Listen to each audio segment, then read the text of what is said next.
This is the song about Peter Polymorpher, lived with his wife and their 5 little daughters. Down, down, dirty, it's the unicorn and fairy and the giant and the dragon and the hippogriff song. Each of the girls was born a year apart on the very same day, September 24th. Down, down, dirty, it's the unicorn and fairy and the giant and the dragon and the hippogriff song.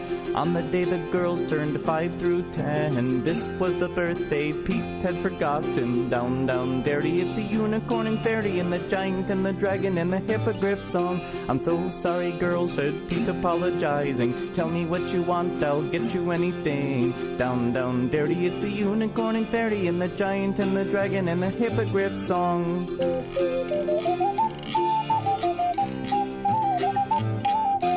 I want a unicorn, the oldest said. Well, hey, y'all. Welcome on back to the show. This is the Deadlands show that we play. We call it Poison Paradise. Hollywood buys them this season, but they made it. They made it to Hollywood, which was real exciting. I'm supposed to tell y'all that Larchmont St. Larch has gone missing and to look for him, but I'm pretty sure this is one of the universes where he's fine. So, don't even worry about it. But if you do see him, hop over to Discord and let us know.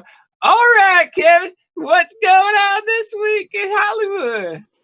Oh, this week in the fractured state of California, these fine people and myself are going to attempt to stop a cult. That's what's going to happen this week. And we're going to do it starting down by one person who will hopefully be along very shortly. So, as per usual, though, I will very quickly go through those of us who are here, and then I will introduce the black box at the end last. Helping me tell the story tonight, not only our production team in studio, Sans Larch. It's a forest, Sans Larch. It's terrible. But what we have here is Orion, who is playing Baptiste. We have a Sarah, who is playing Alice. We have a Skylar, who is playing a Jet. And we have a Sam, who is playing a Lucius. And then we have a black box taking the place of Ellie, who will hopefully be along shortly. Other than that, we went from a train to not on a train. We are now on the edge. No, actually, you're into what can, I guess, only really be described as the ghost city of Los Angeles. And I think that might be a good time. Marty? I hear a train. Or not. Maybe there's no train. Nope, I'm just hearing stuff. Marty said, fuck you. Hold on. God damn it. God damn this. All right. Apparently, I thought larger. And now, let's go down a new rabbit hole where we find our Poison Paradise party, Hollywood bound.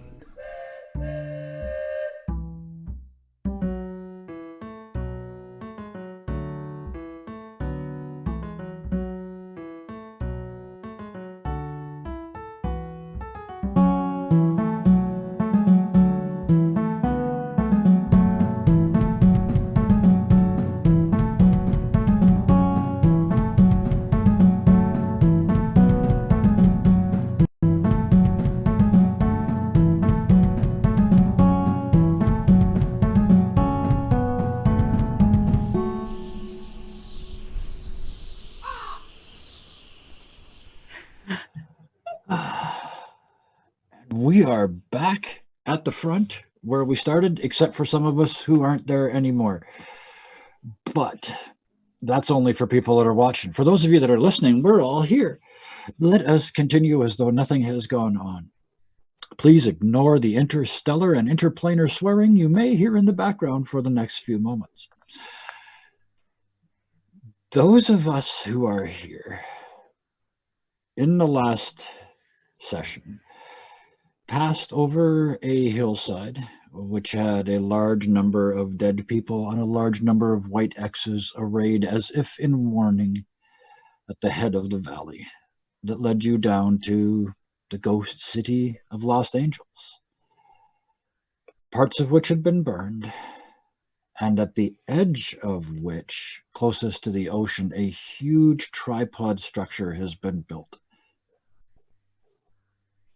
Lucius, the section of town where you and your parents lived has been burned. It have several other sections, but your aunt's house was still intact. You went there, and her propensity for exceptional neatness was used as a hint because something was out of place, and you found a note explaining that apparently your parents, who you always thought of as very logical, reasonable, and respectable people, are now amongst the firm believers in this cult. And they actively assisted in rounding up people and making sure that they went.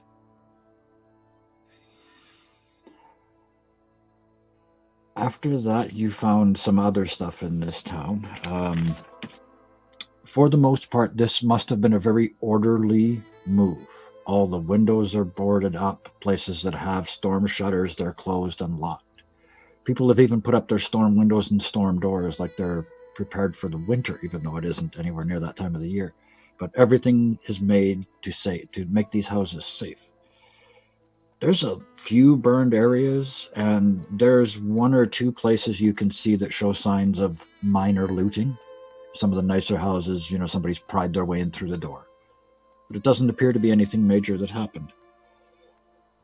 It's all very uniform and clean, and it clearly wasn't rushed.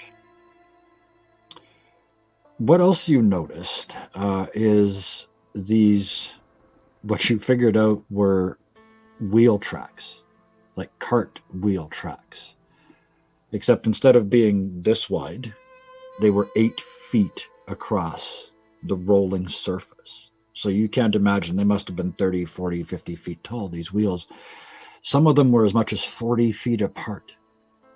So whatever cart they were on was at least 35 feet wide.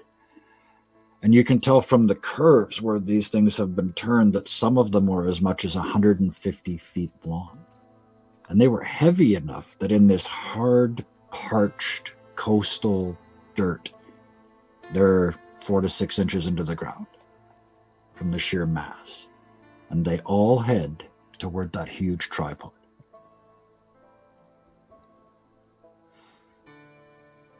And I believe we got a little closer than that, right? We got to the point where you could see that the guy wires holding this tripod in place to the landward side, these cables are 3-4 inches around, and they go up to the top. And at the very top, which is 200 feet up, there is a rope that's got to be at least 5 or 6 feet across, that's tied at that point of that pyramid, and then swings out into the ocean, over the ocean. Lucius, from the ground level to the water here is 300 feet down. All these little islands, they project out into the ocean almost 50 to 60 miles in places. Some of them are a mile or two square. Some of them are tiny, only a couple 100 feet across. But it's all incredibly uniform, very flat on top as a result of this earthquake. And because of all this stirred up, it's like rivers running all down there amongst them. So that's what's causing all this mist. The water's 300 feet down, but there's 200 feet of mist sitting on top of that water. So it sounds like rivers running into each other, but you can't see any of it through this mist. And this rope comes off the tripod and goes down past you and out into the mist, where it disappears, still curving downward.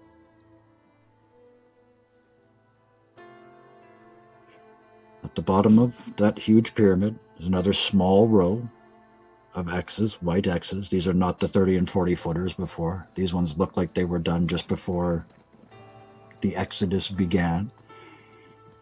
And they had words on them like non-believer, fearful even in the face of our Lord, things like that. I think that's about where we stopped. You guys were sort of at that distance. You hadn't actually closed right up. So until Hannah gets here, we'll do the standard procedure, which is we will group together to decide what Ellie does, and I will have final say to prevent horrible madness from occurring. She yells at Baptiste for something. That's fair, yeah. That tracks. You know, here's the thing: is she's not mad; she's just disappointed. Yeah. Yeah. Lucius, I need a home county roll from you. Yeah. I will use some of these rolls on this. Oh, snap. I have been looking at this long list of skills over here and going, I'm underutilizing that page. We need to get some other ones. So considering your home, give us a home county. Okie dokie. It's under knowledge. Yes. It's a little over halfway down the left-hand side. Of the newly prettyized, as of last week, game... Right? The character sheets. That's the words I'm looking for. Yeah. They can't see it, though. No, but that's why I'm telling them it's so pretty, because they can't see it. They really are nice. Yes. Lucius, you're used to this. You're used to living here. You're used to the sound of that ocean that sounds, like I said, because at this place, the closest landmass is about half a mile out. You can't see it because the mist is risen up almost to ground level at that point. But that's on a clear day. It's almost half a mile to the closest one. But there's another sound that you're used to hearing that you can't hear right now. And you kind of, for the first time, look up and back to the left. And there's a river that comes out of the hills and down and through the city of Los Angeles. And it comes from a reservoir. And you know this because this reservoir was dug to guarantee water flow to the city. And that river's not running. It is bone dry. I tell the others about that. It's just a lot of things are not adding up in this place.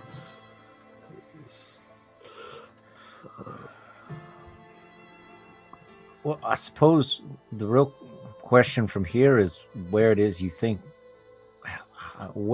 you think we might ought to go. I mean, do we follow? We could check the sorry, what's the word that you just described to Kevin? I can't remember the name. The reservoir? Reservoir, yeah. Thank you. Yeah. So we could inspect that. The tripod. It's just...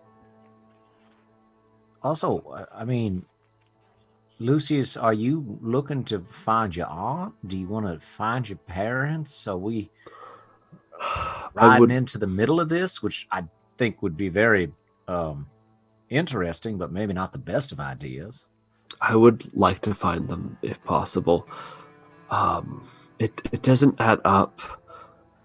My parents, in the letter it said they went willingly, but that doesn't add up. They're not that kind of people. I don't understand. How long have you been away from home? Marshal Kevin, how long would you say about? Oh, you wrote the storyline. We've only been in this game for about we're still at less than a month, even with all the travel. I'd say about 3 months. Does that sound about right? Because there was that period of time where you wandered that is unknown, and then it took you time to get from A to B. So yeah, 3-ish works for me. 3 months. Well, I mean, I don't mean to be disparaging against your kinfolk, but a lot can happen in 3 months. I mean, a week ago, I was 90 years old.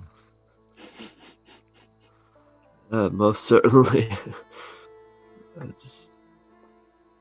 The shock of it all, just coming home. I was expecting something else, and I think this is far worse. Meanwhile, Alice is like thinking about how big of a camera she could put on this big giant tripod. She's like, First man, you figure out how to get it 200 feet up in the air, but yeah, I like the way you think. Yeah, she's like, man, I could really capture some scenes with this. Baptiste just elbows her and is like, your friend is in pain.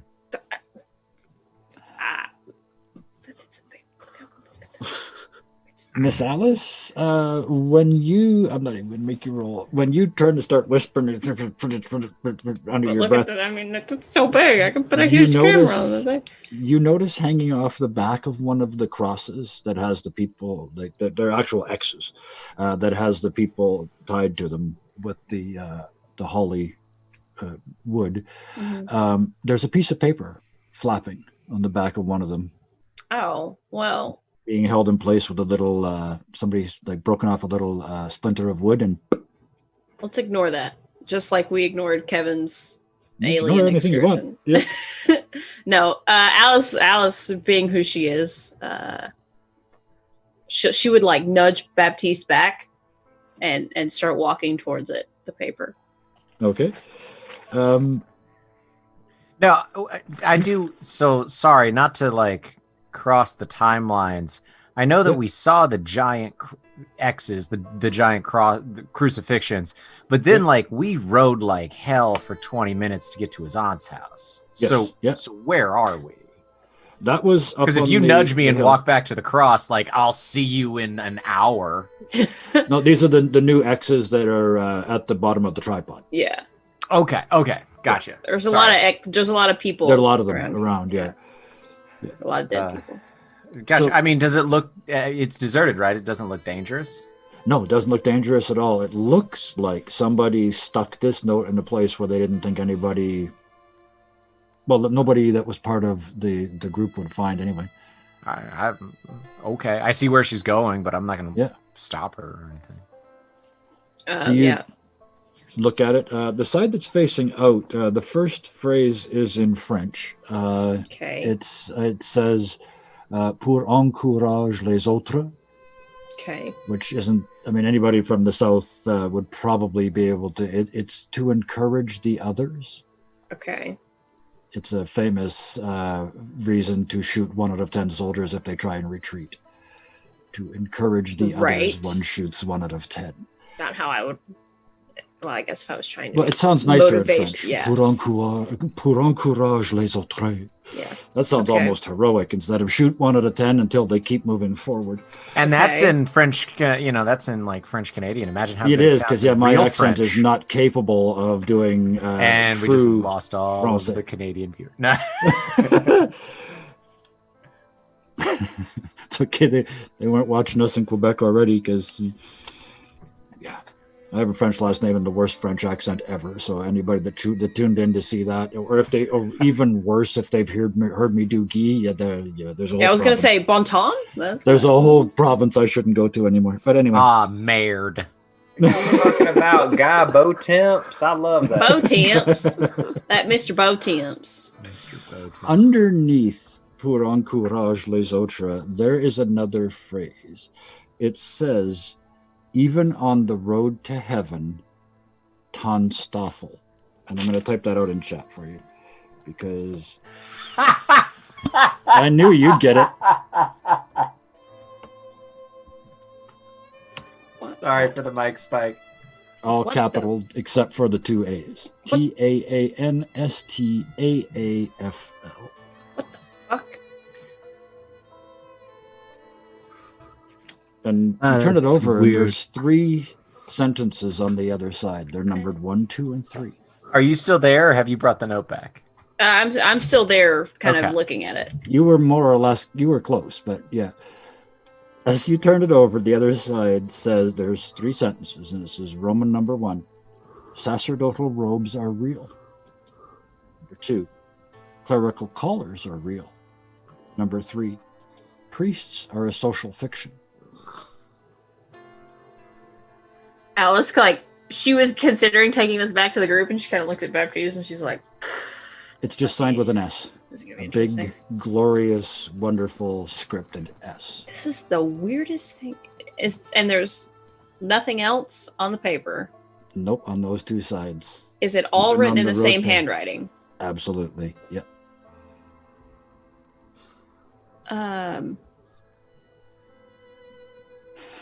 Is this supposed to be a riddle? I don't like. And I owe myself $5 because I knew Ryan would get this. Yeah. I'm wondering if anybody in chat is going to. We'll see. Oh, don't spoil it in chat. Don't spoil it in chat. Just say Okay. yeah. Just put in yes if you know what it is. Anyway. Okay. Yeah, so I pluck this piece of paper off and take it over Show to it to the- whoever the closest is. Yep.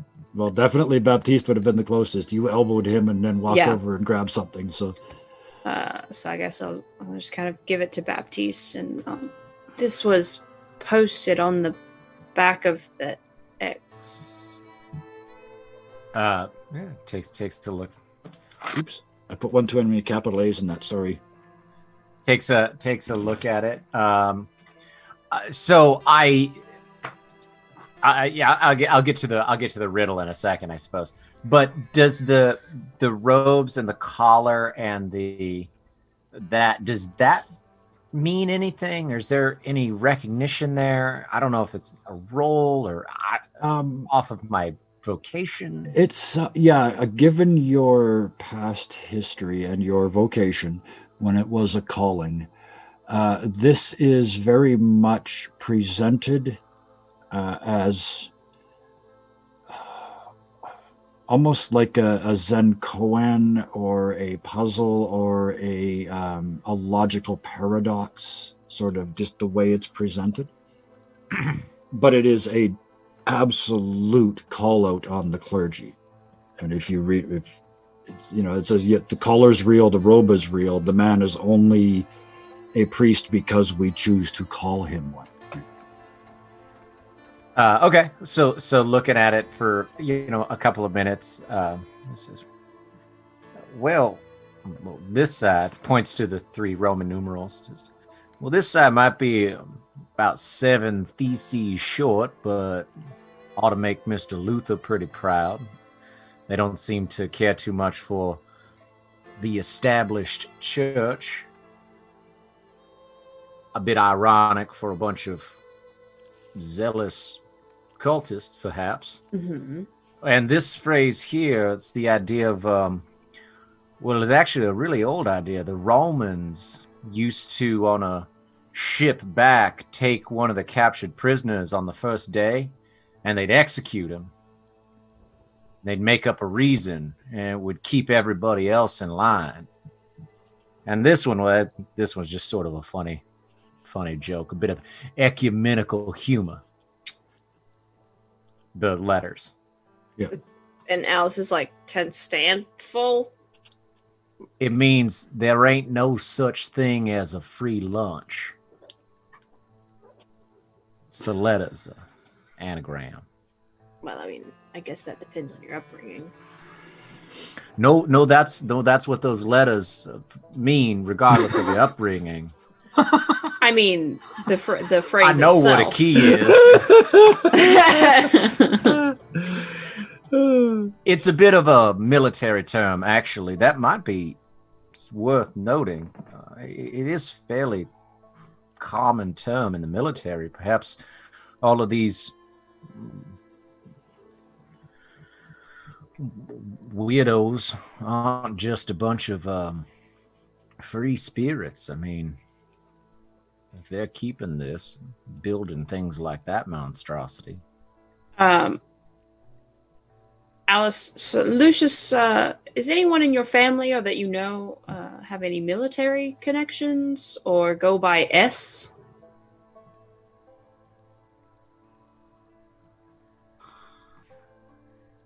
No, not that I can think of. And if Baptiste will let her have it, she'll give it to Lucius.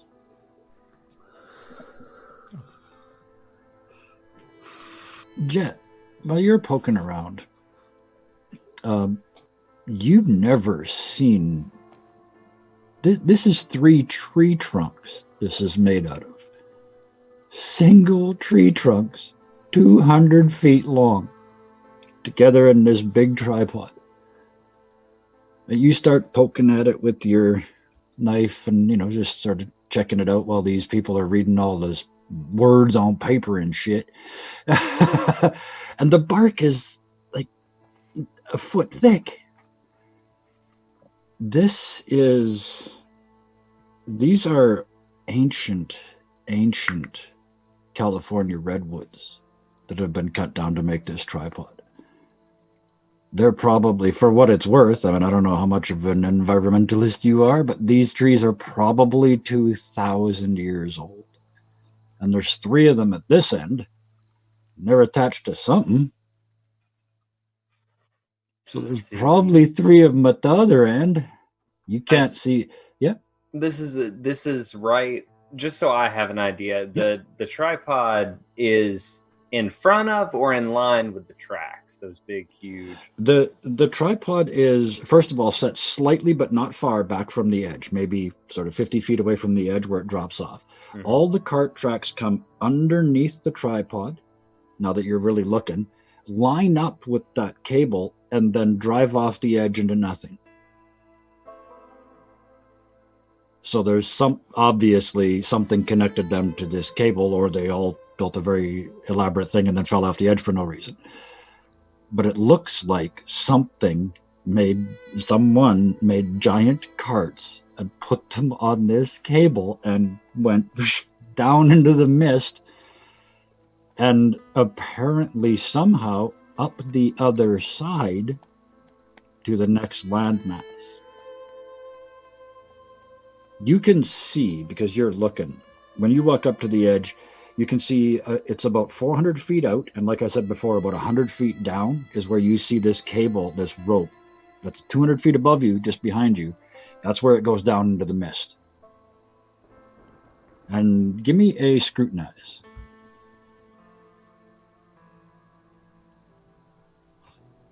Yeah.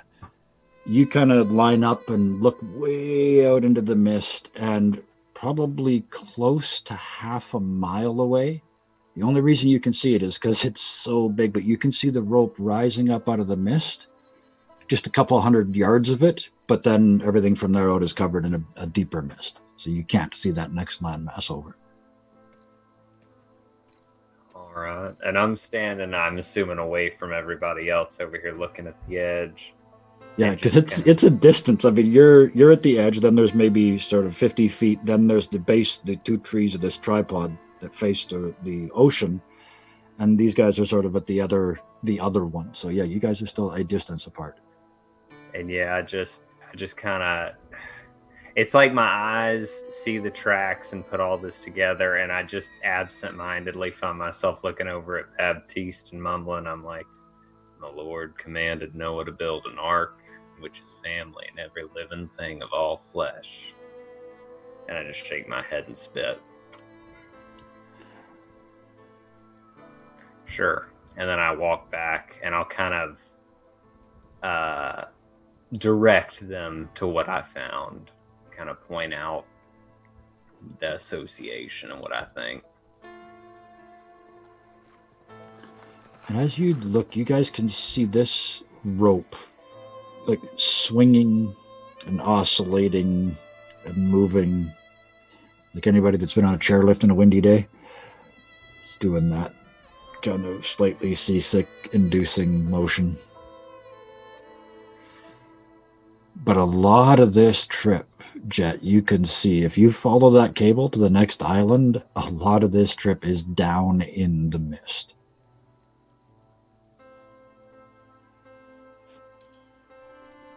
That don't seem right. And again, yeah, I'll tell them all that, and I'll be like, I'll especially point it out to Lucius and Alice. But I mean, I'm telling everybody, but I'll specifically kind of get their attention and be like, I don't know, this seems more like something y'all would be working with. I mean, it don't make sense to me. The only thing I can think of is if you had some kind of train or trolley or something that could hang on a rope, maybe take people down. That sounds like nonsense, but I've seen a lot more nonsense in my time. So, take that worth it will. There's one other thing you notice, Jet, with that 16, that you kind of look back down now. There's no sign of animal tracks. So these huge vehicles that must have been here were not being pulled by animals. But the area between the wheels is packed flat. Not by wheels, but it's packed flat.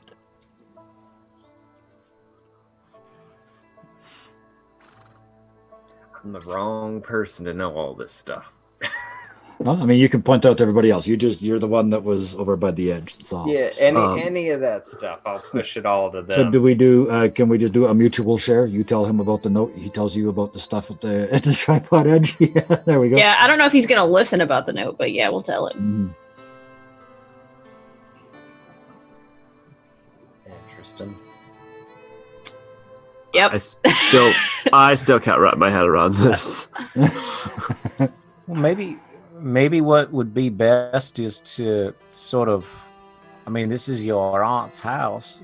Take the evening, not make any rash decisions. And I mean, who knows what might make a little bit more sense in the morning. Maybe the mist will clear. Yeah, what time is it? Like, what time of day? Right now, it's every time somebody asks that, it's always mid-afternoon. I don't know why, but it's about mid-afternoon. Okay. You guys, you got here shortly after the morning and rode into town. So yeah, mid-afternoon-ish.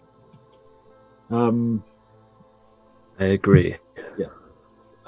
As much as I would love to just figure this out, I think at least I need a moment to just kind of like wrap this all up. I mean, kind of just put this all together. It's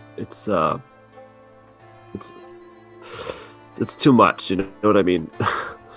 And Lucius, Baptiste asked about, maybe tomorrow the mist will clear. It would be a very, very rare day before you could see much beyond the very edge of the closest one. I kind of thought so, but I tell Baptiste that in the group that like it would be very rare for the mist to like clear up. A couple other things this is the Pacific, so that water's fairly warm. At least it's not going to freeze you to death down in that mist. It is, however, those fractured lands, everything beyond this coastline is essentially a salt-coated, flat desert. Nothing grows out there, and there's no fresh water.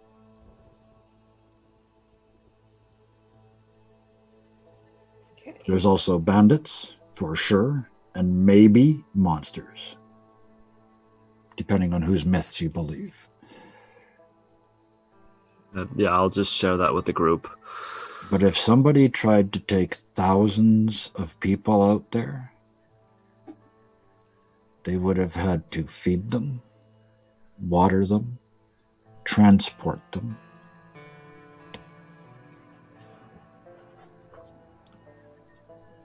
On a big ass cart. More than one.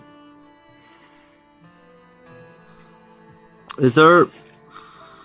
So looking at it, is this only like kind of somewhat mechanical in nature? Like no. I was going to say we've got two Yeah. tinkerers here. How long do the two of you want to? Well, because we've got two tinkerers, let me set up the. Let me set it up sort of in a train of things that would need to be accomplished if Yeah. you were going to go across here. You got to figure out how to get up 200 feet up this wooden tripod. Then you got to build something or figure some way out to get on this rope. Get down to the bottom of the rope. That's the easy part. Get up the other side.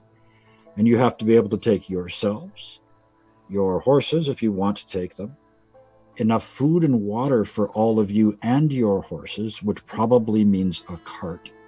And then you have to get that all down from 200 feet up at the other end and be mobile to follow wherever it goes from there.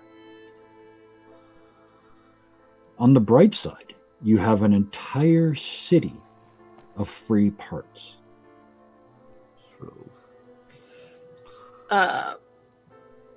Alice also would like to try to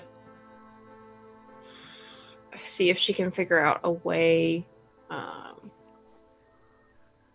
something to either help disperse the mist or make it easier to see through, or Easier to see through would be probably trying to disperse this mist would be like trying to disperse a force of nature.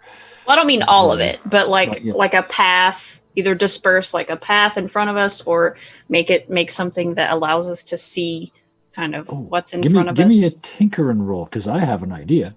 Okay. Tinkering or mad science if you took mad science. I didn't take mad science. I thought about it, but I didn't. Not great. It's a 7.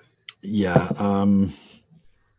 It's a great idea, but you can't quite figure out how to implement it.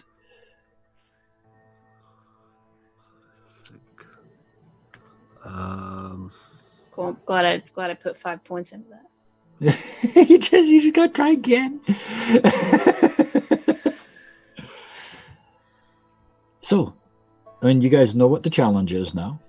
You've got a place. I mean, you've got a whole city to stay in. You could stay at your aunt's house. You could stay in the nicest hotel in town. You could stay anywhere you like. There is a couple places I wouldn't mind expecting. Maybe to get a few other clues if possible. Are there any castles? Make a scrutinize check before I say no. Or mansions. Lots of mansions. This is the city of Los Angeles. That's yes. a 12. Yeah, there's plenty of up on the hills in particular. There's a lot of these long flat houses with very flat roofs that seem to be built sort of right in the fire zone, but nobody seems to care. There's a whole bunch of those along the hillside. Plus, I do hear that there's a wonderful establishments out here in Los Angeles where they take these delicious hamburger sandwiches, and it's real fast. You just go in and out. Right in and out. Right in and out. And Alice Fast kind of food, moving pictures. We are inventing all the bad habits of the 20th century. yeah, it's fine. Alice kind of points out one of the mansions on the hill, and she says, "It might be nice to stay in a nicer place for once, and also be above everything, so that we have a vantage point and are able to kind of be able to see everything from a bird's eye view." Is Marshal Kevin? I think I know what you're going to ask. The Silvers family house still around? Oh, that's not what I thought you were going to ask. No, it would have been in the same neighborhood, so no. Near the same neighborhood, no. However, the area she's pointing at by the mansions on the hillside would allow you to see where the reservoir is. On the other side of the bridge. Okay, that probably would be a good lookout point for sure. So,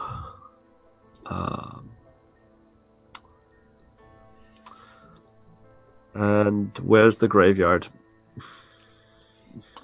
Which one? There are several. The Your one family where graveyard. Oh, the graveyard. Oh, the one where I buried Lily. Okay. Yeah, you can go there. Yep. Do you want to do that by yourself, or do you want to take these guys with you?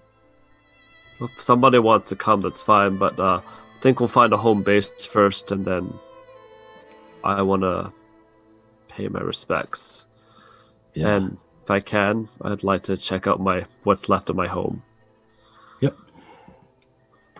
So the rest of you guys, I think actually finding a high walled, defensible place is actually a pretty good idea. Though a sprawling villa, a large place, has a lot more opportunities for things to be hiding in it. There's a chance we're not the only ones here, so maybe something a little sensible on the sensible end of nice. a small villa, perhaps one you could cover with an item of clothing, a poncho villa, if you will. One horrible joke. We're just gonna do this. Alice is just kind of like, all right. I mean, I don't know why I present ideas. It's fine, whatever. There's a nice small mansion on the hill. You looking at me like you don't understand how those two words go together? That's not a thing that exists.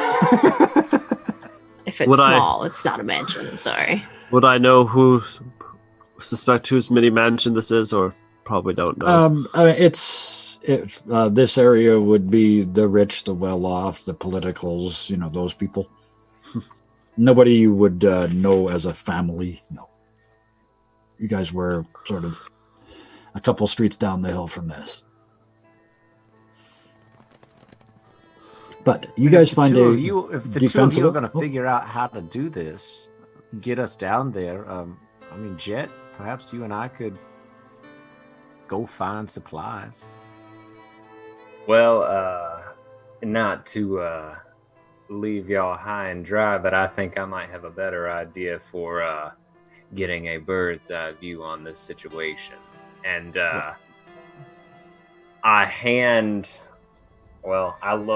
look at Miss Alice, because that's the first person I'll try to, and I'm like, I take my hat off and I hand it to her, and I was like, would you mind?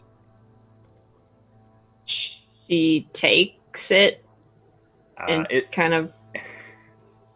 She's like, okay. You're gonna do a thing. You're gonna do a thing, aren't you? I know that look.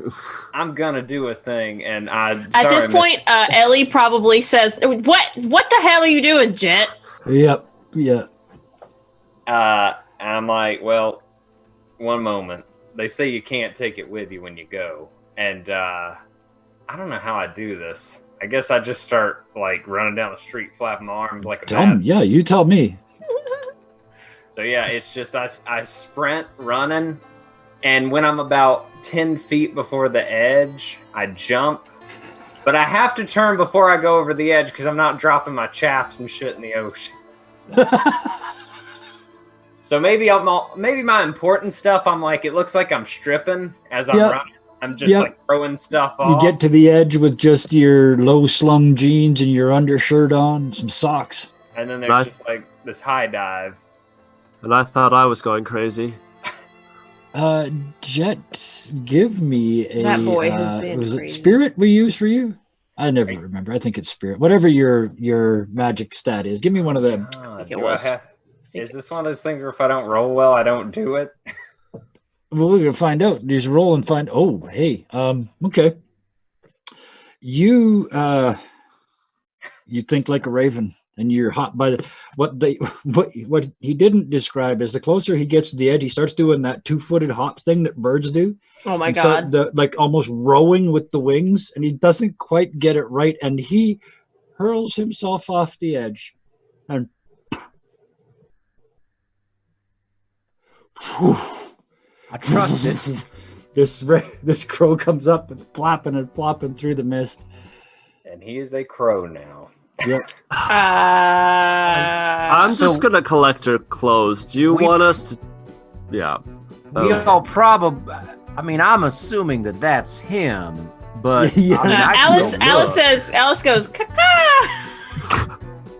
Well, you guys have all at least met Raven, right? So. I haven't. I don't think. Oh no, maybe you haven't. So yeah, for you this would be a complete shock, but the rest of them, I mean, and he is a crow instead of a raven, which you guys will probably know the difference of, although I don't think most people do nowadays. But it's size and migration too. Yeah, I don't think Alice knows about Raven. Regardless, if you either way, so.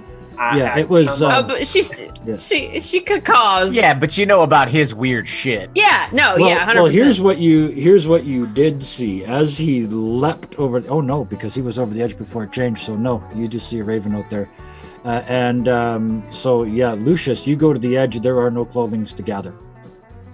He was over the edge before he changed. What? No, I dropped all that. Don't. I've got his hat. You find a pair of boxers hanging from a little twig by the edge of the brat. That's all you find. The t-shirt and the jeans are gone. Did I at least take my boxers and off? one sock? You may have one sock. Okay. I threw the chaps off though. You've got his hat. Yep.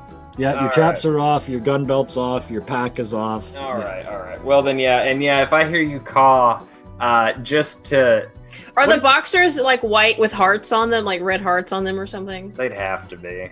Yeah. Please. But Well, the good news is it was only 3 days ago when he last had a bath, so those are probably only been on him for 3 days. Oh my god. So that's pretty good. But yeah, I call. But You can still see most little hearts. at the cawing, it's like I've flown up above, and I guess I probably fall a little bit when I do this, but in the best way I can, I turn around and do like the most unnatural bird thing, so you know it's not a bird. Something like. I was gonna say you're already doing it. You come up and start doing finger wings.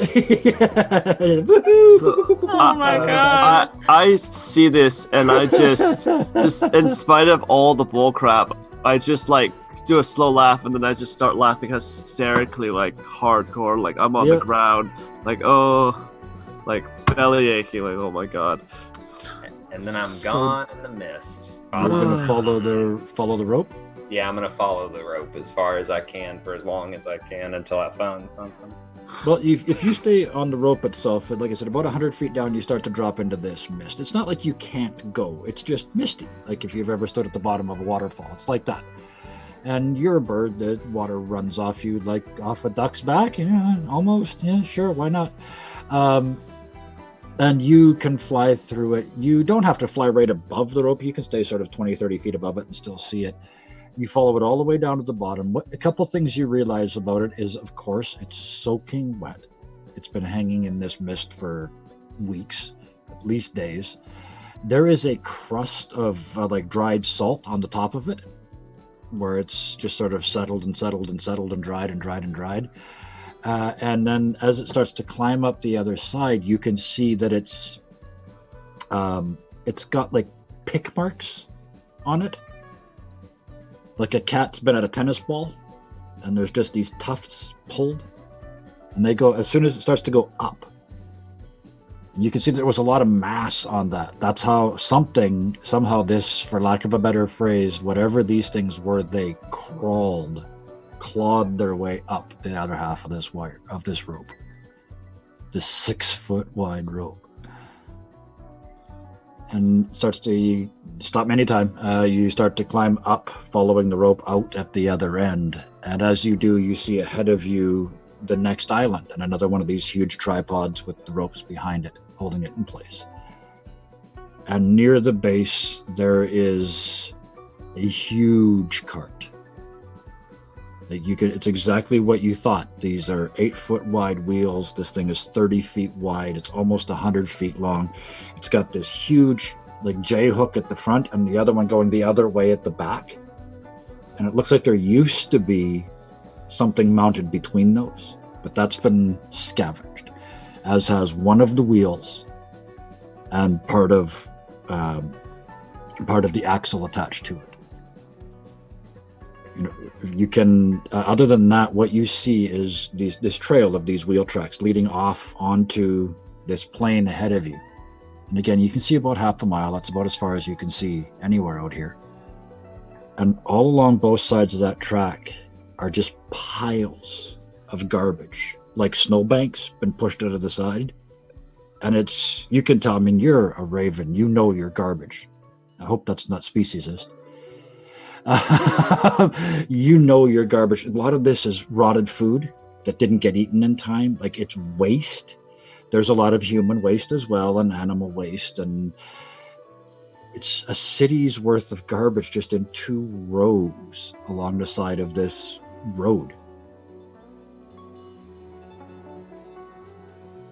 That's interesting. So I'm gonna specifically fly down and try to look like, essentially what I'm doing is like I'm going up to it and I'm just looking at everything I can, every aspect of it, because I'm essentially cataloging it in my brain.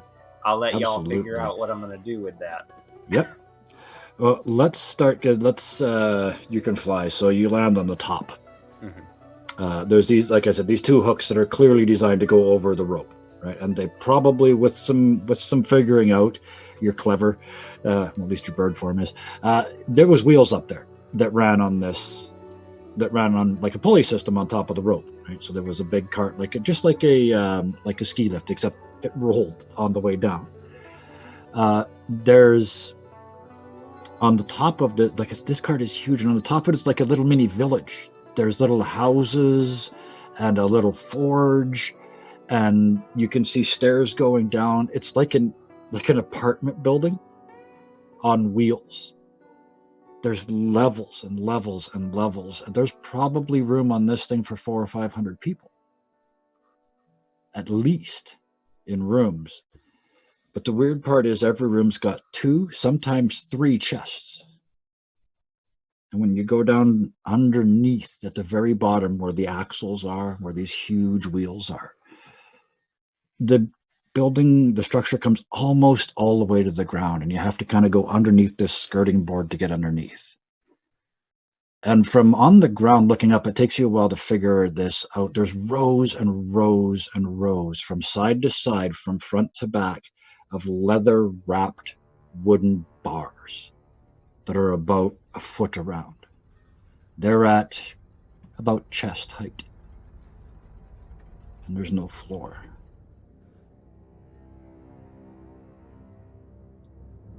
There it is. You start counting. About 400 to 500 people are down here pushing on those bars to make this thing move. There appears to be, you do the math, 3 shifts living on each cart. This cart has been picked clean. There's no food, there's no nothing left.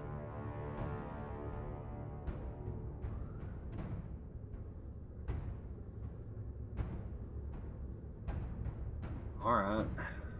Oh, one more thing I forgot.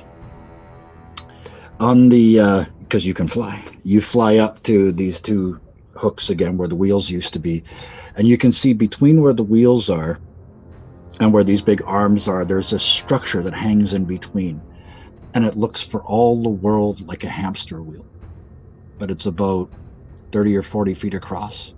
And you see another one and another one and another one and another one. There's 6 of them wide in each, 6 in the front and 6 in the back. And they run a series of ever-increasing size gears. You look up and there's these big spikes that hang out of the top that would obviously, if the wheel was here, the spikes would come around like this and pull the cart up the rope. But it's run by 30 or 40 people in these hamster wheels.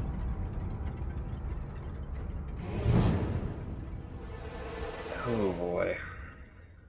I mean, caca.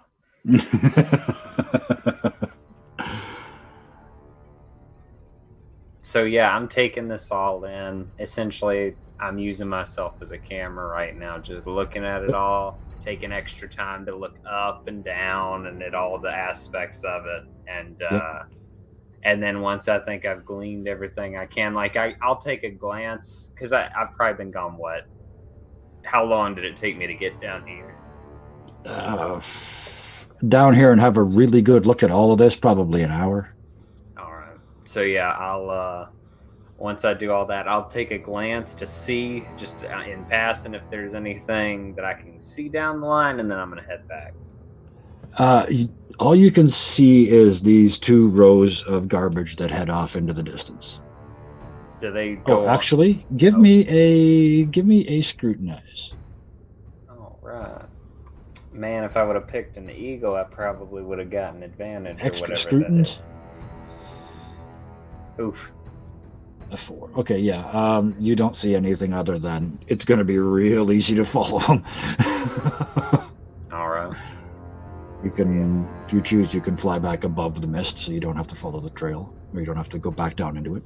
Yeah, I'll do that. I'll head back and meet up wherever they've ended up by now. So, meanwhile, at the other end, That took an hour. I'm guessing after Yep. about 10 minutes, we're all like, well, I suppose He's we dead. were wrong. He's dead. Yep, Yeah. he's dead. Looking over the edge, trying, how do you get the body out from down there? I don't. Yeah, understand. Alice is like, she's like, Alice is wearing we, your chaps. Should we bury his hat? Y'all saw me finger gun or whatever. We saw a weird bird. Yeah. Real weird. Your bird. hat's buried. I don't know There's a nothing about the cross. bird connection, so. So the four of you, because we are going to Ellie is here, are left behind with some figuring to do. How are you going to get across this structure? Oh, you were heading up. 20 minutes to console Ellie after she watched Jet kill himself. Yep. Raven's gonna Sorry, kill Hannah. me. Raven's gonna kill me. Oh, she's gonna throw me off the edge too. I don't want to die. I only promised because I was scared. I would submit that Ellie would probably say Caw, caw. something. Ellie knows, so she might have told y'all something.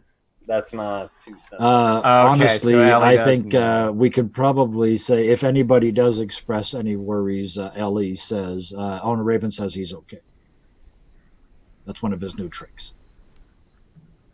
Great. So he just turned. Okay. Sure. Great. This seems. She fine. looks at you and rolls her eyes and says, I know, a bird and through walls. At Like, the same time. and Alice says, "I thought I was not. privileged." I don't She think that says, it's even the "You are." strangest thing that we've seen. Is there, Lucius? Is there anything that we can? I mean, this is a neighborhood. I mean, I don't know if there's a corner store. Like, is I'll there give anything you that the- we can be doing? I was just gonna say I'll give you a tour and see what we can find. Yeah.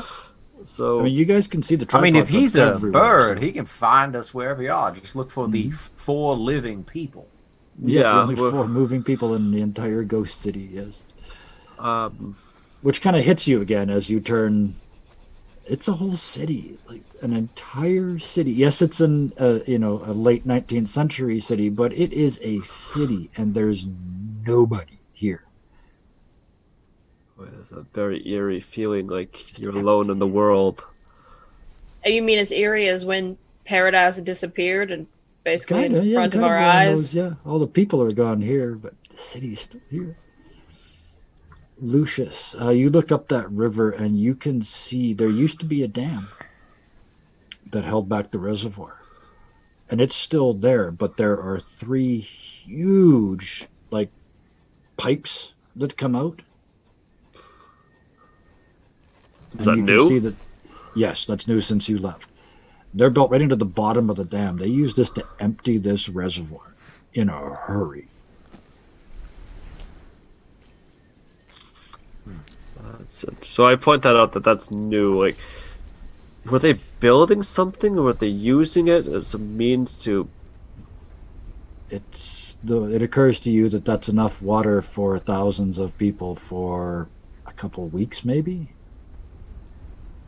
If they took the entire reservoir with them. Strange. Okay, so I point that out. It's even like my aunt. The letter said they'll go out. So they packed their bags and just a bunch of supplies and just went out there. Why? I mean, was this a part of Graham's teachings? I mean, was there some sort of? Do you know why they may have done this? What would I know? When you left, it was annoying because it was a religious community and you did not share the belief system of that religion. Therefore, it was kind of annoying and you had to watch your behavior to not get in trouble. What you've read from your aunt since this ramped really quickly. The Brother Grimm became Father Grimm overnight. Like, he had an epiphany, a moment, and became Father Grimm, and that's when it went from being, in simple terms, that's kind of the moment where it went from being a religion or a fringe religion, to put it politely, to being a full-blown cult. That's where he decided he needed them to be away. He'd always had a problem. Even when you lived here, the railway does not go all the way to the city of Lost Angels, and that's because of him. But he felt the impression you got from your aunt was that he needs to get them further away.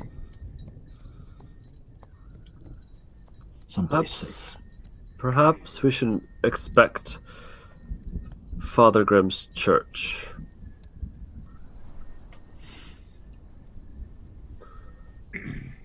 I don't know what he was up to, but perhaps he left something. As much as I really don't want to go there. Right in the middle of the city. It is absolutely ground central. If you think that's where to go, follow along. Alice, going What's with, up? going to find a mansion. What's the plan? Well, originally we said we were going to set up base before we did anything. Yep. Okay. So staying at the mansion or going with? I mean, I would go with. Yeah. I And guess. Jet probably knows that we'll be going to that mansion on a hill, so As We- Baptiste pointed out, you're easy to see. You're the only Yeah. moving thing. That's true, so- and he can fly. So I forget how long that's supposed to last, and I don't really care. It's going to last until plot, and then you'll fall out of the sky. With no underwear. before we go, since we're nearby, can I just take a quick look at the ruins of my home? Yep. It's not that far. Yep. Don't make your roll. No, I don't. Your home was the epicenter of the fire in this region. There's no question. It burned out from your house.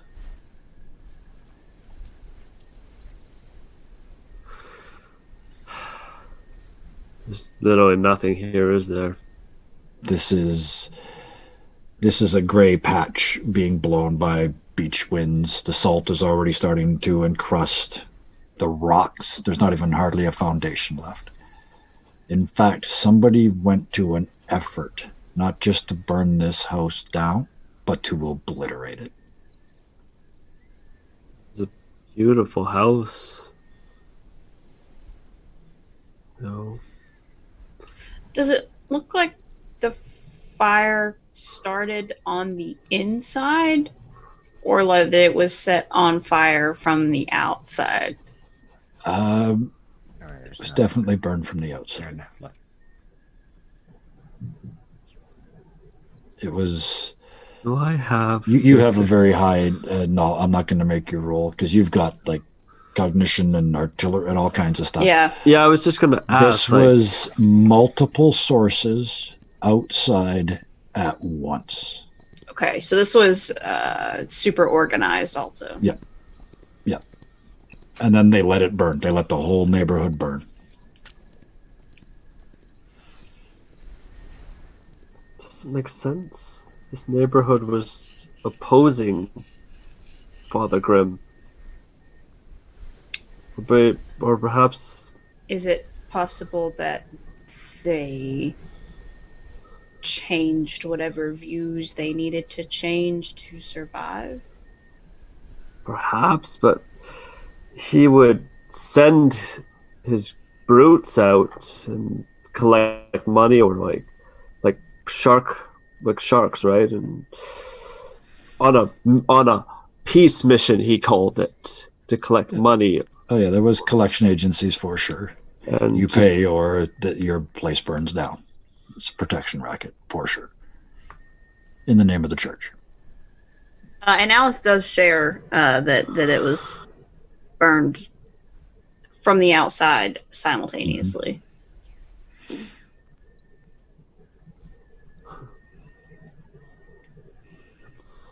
Okay, well, Well, I mean, Lucius, at least we know that your family wasn't there. I mean, they were all right. I'm sorry about your home. just I'm sorry. It just doesn't add up.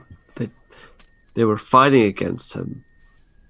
I'm so confused.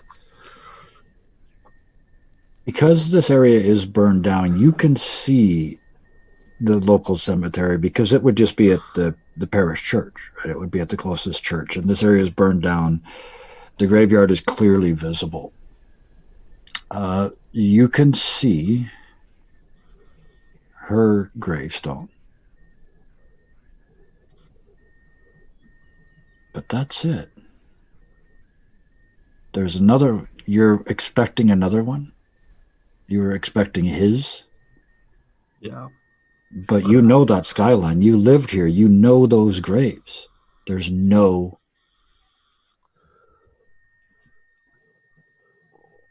Hers is the only new one. Beautiful work. White butterfly on there. Yeah? Mm-hmm. Yeah, I mean, you're a professional. You know that grave line. Like that's your workspace, right? So yeah.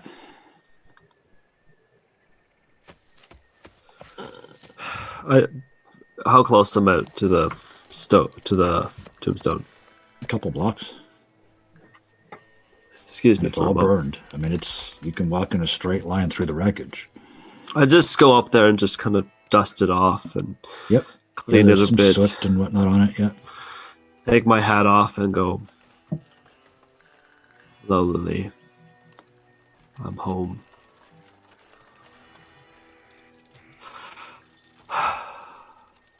I'm so sorry for everything.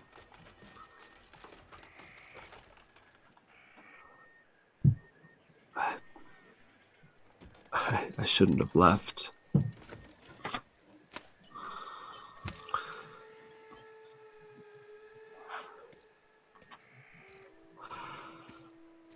Just take a moment just to just sit there for a moment and just think to myself and just remember the good times with her.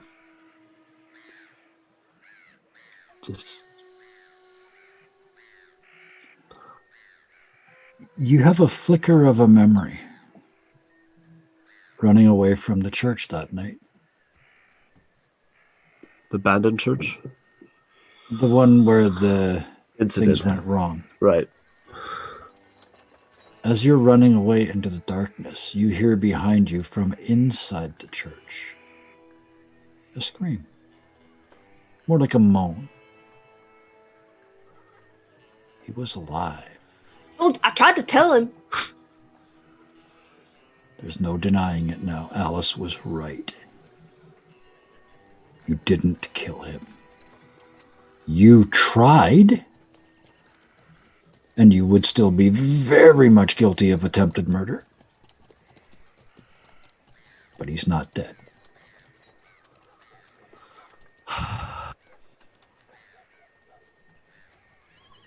He was your friend too, Lily. If you're still there, I gotta find him. I gotta make some things right.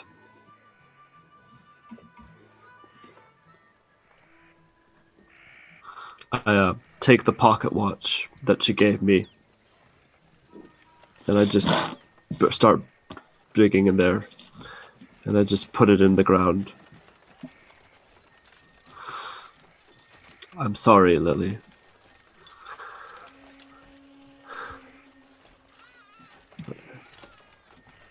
And I just bury the watch.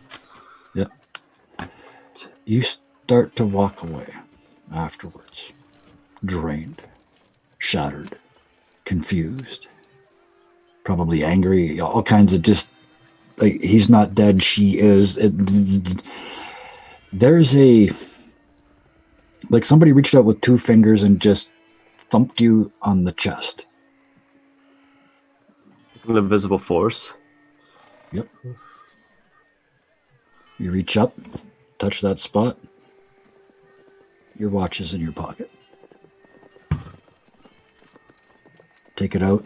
It opens. On the inside, On the right side is the time. On the left side, freshly engraved, it says it was not your fault. None of it. Just clutch the watch and just tears running down on there onto the watch. Back down the hill to the others. Jet, that would be about when you got back. Look, as much as I want to have this scene where I come streaming in and I'm naked, I think I'm just gonna stop by a store if I saw that my pants. There is a whole city, as I said, a whole city of free stuff. So I'll stop in a shop, pick up some clothes, like change back. I'm sure there's a moment where I'm shopping as a crow. I'm just like, oh, that might fit. Just kind of poking at it. And I'm like, and then I come back. So here's the question that comes to my mind. With an entire city to choose from, please tell me precisely how Jet is dressed when he comes back. Oh, Lord. Well, the I guess 1880s version of Rodeo Drive is open in front of you. Right, and it's a fancy city too. It ain't no cowboy. Yes. It ain't no cowboy country. Yep. Well, I mean, if I can have anything, I'm still going. I got bootcut jeans. Yep. I got. Let's see. I almost want like a paisley shirt, almost, but I don't know. You know, let's go with a solid shirt. And then maybe a paisley handkerchief I keep in a pocket, maybe in my vest, leather vest. And I do have a poncho. I find a poncho and it reminds me, like it's somewhere I'm just poking through and it's almost like there's like some beam of light coming down on it. And it looks like, you know, it reminds me of Raven. And I'm just like, I just as almost like an afterthought as I'm walking out, I just pick it up and sling it over my shoulder. And yeah, I'll come back. And when I get back, I'll have my chaps and my hat and I'll be complete. I'll be a full man. I don't know. Is it just me? Am I the only one that heard "Staying Alive" as he marched back into the room? We can't play it because we'd have to pay somebody, but and the well-dressed cowboy rolls back into the room or into the area. See what's going through my head. And your underwear hanging on the back end the very door handle. Smart player, because what you described still works with the character art that's already there, and we don't have to redo anything. Yeah. Like what's going through my head when I think of what he's dressed like now is I'm a rhinestone cowboy. So yes, we have our first California dude with us this evening. The only thing that doesn't look right, I will just bet that when you walk into this room, what's on your head? Because you left your hat. You very specifically left your hat with Miss Alice. Are you walking back in bareheaded? Yeah, I have to. I ain't getting a new hat. That's my hat. Alice says, Jet, what's that white streak in your hair that I've been waiting all season to see? Am I a white streak? Oh, help me, please. I'm dumb. Yeah. You don't remember? Did I die? Did a bird shit on me? You literally did die. Yep.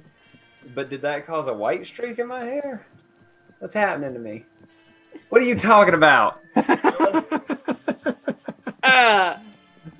Alice I would like to think that's Jet. Yeah, no. Guy.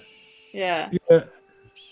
Gotta see the white part. It's cut too short though. You got like cowboy haircut, so you can't see it. You just do I have a white part in my hair that I forgot about? Does he? Did I you do that? swear on my life that there was a in the scene. mine. in the Well, mind. don't worry. Remember. Sarah is telling you what your character looks like, so that you clearly. said, no, Kevin said it I'm pretty. It sounded mean, hey. familiar. because I made a check to see if I noticed it, but he had his hat on and I couldn't see it. Right. Okay. And So this you've is been the waiting first- months for this. I guess this we're is- gonna have to give her the white stripe, Sky. Sorry, man. Oh, that's I'll fine. find it. Don't worry, It I'll is. find it. I've got that Aaron Hansen strip of hair. Of like, yeah. Yeah, no, I'm like, oh, I didn't even. Huh.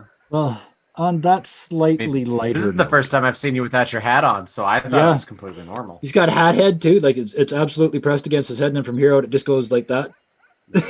Oh my god. A problem I no longer will ever have again as long as I live. It's fine. I'm gonna write down to find Some that black clip. feathers here and there. I'm picking them out. Yeah, one or two, and one white one right here. That's now canon.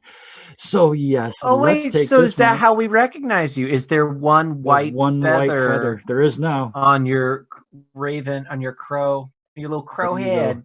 Yep, Apparently. there is now. I'm one gonna find white that. I'm feather. gonna find the clip and I'm gonna fucking Skunk prove raven. it to you. I believe you. It sounds like something. I feel like I remember. Yeah, no, we've Sure. all moved on. It's fine. Yeah. No, I have no. So I with won't that, be. I won't we be will happy be back in until this is 20 solved. minutes, and we were having some fun tonight. I hope that's okay. We will have some more fun when we get back, and then we will go back and figure out exactly what we're going to do. Yes, there is an adventure in front of you, but it is a big, wide open world, and there is an entire continent just behind you as well. So with that, we will be back in 20 minutes, and we'll see whereupon you decide to go. All right, y'all. I hope you enjoyed those educational videos there. And we got word that our friend Ellie will be joining us here shortly, so that will be fantastic. Nobody will have to speak for her or make wild accusations or assumptions. All right, let's get back to the show. And here we are, back at the show. Great or good. Oh, look at us here back at the show. So we are in an empty city. Some of us in a brand new set of clothes. Some of us just had a very emotionally draining series of moments. And some of us are trying to figure out why the hell we're still here. With that, it's now early evening. You guys are, I believe we've gathered back at the mansion, unless anybody else had anything they wanted to do before that. Just collecting scraps, like for possibly tinkering, if possible, or tools. Yep, you guys will have to, again, that big tripod on the horizon keeps reminding you of you're going to have to figure out some way. If you're going to follow, you're going to have to figure out some way across that. Ain't that one hell of a segue? This is where I hit mute and listen. So yeah, as soon as I get back, I assume they're milling about in the house, and I walk in, and we have this moment with my white hair strip, and I'm like, huh, interesting. And I walk in, and I immediately walk over to Miss Alice, and I'm like, there's something I need to show you. And I Okay. tap my head. Oh, you mean like? Yeah, you know, because I knew that's where you're going with that. I'm so proud. That's awesome.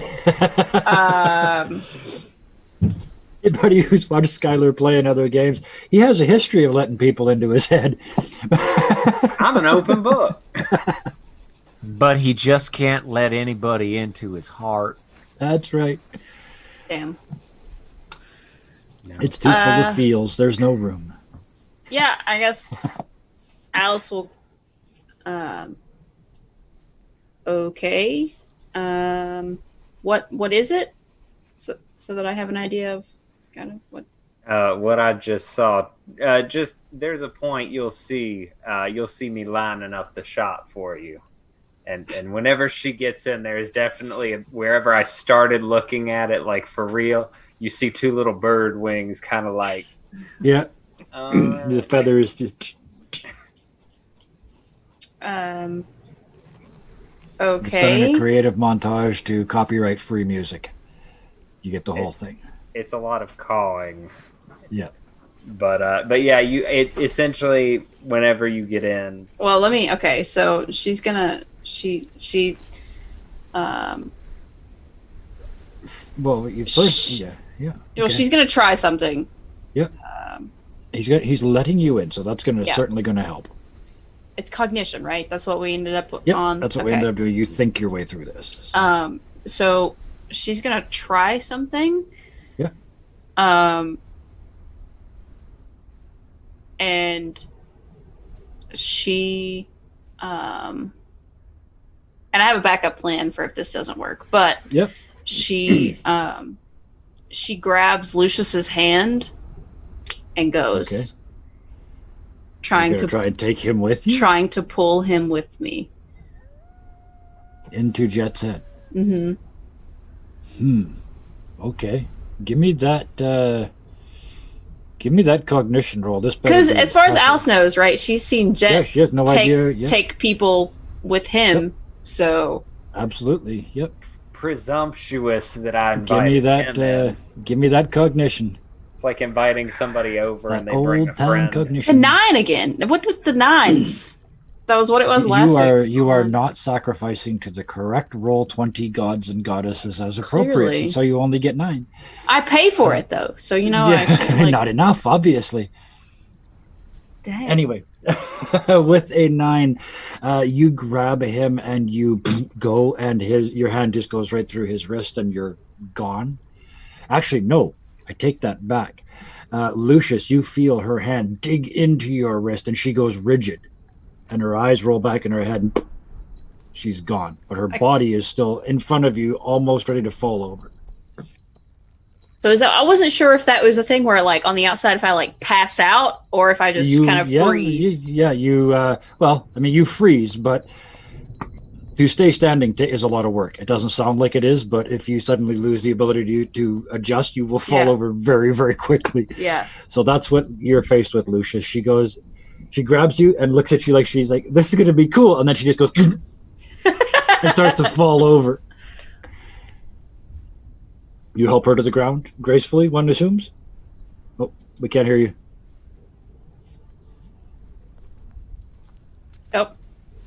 Oh. I was gonna say, which is weird because you ain't muted. You're not Yeah, muted. I don't I still can't know. hear you.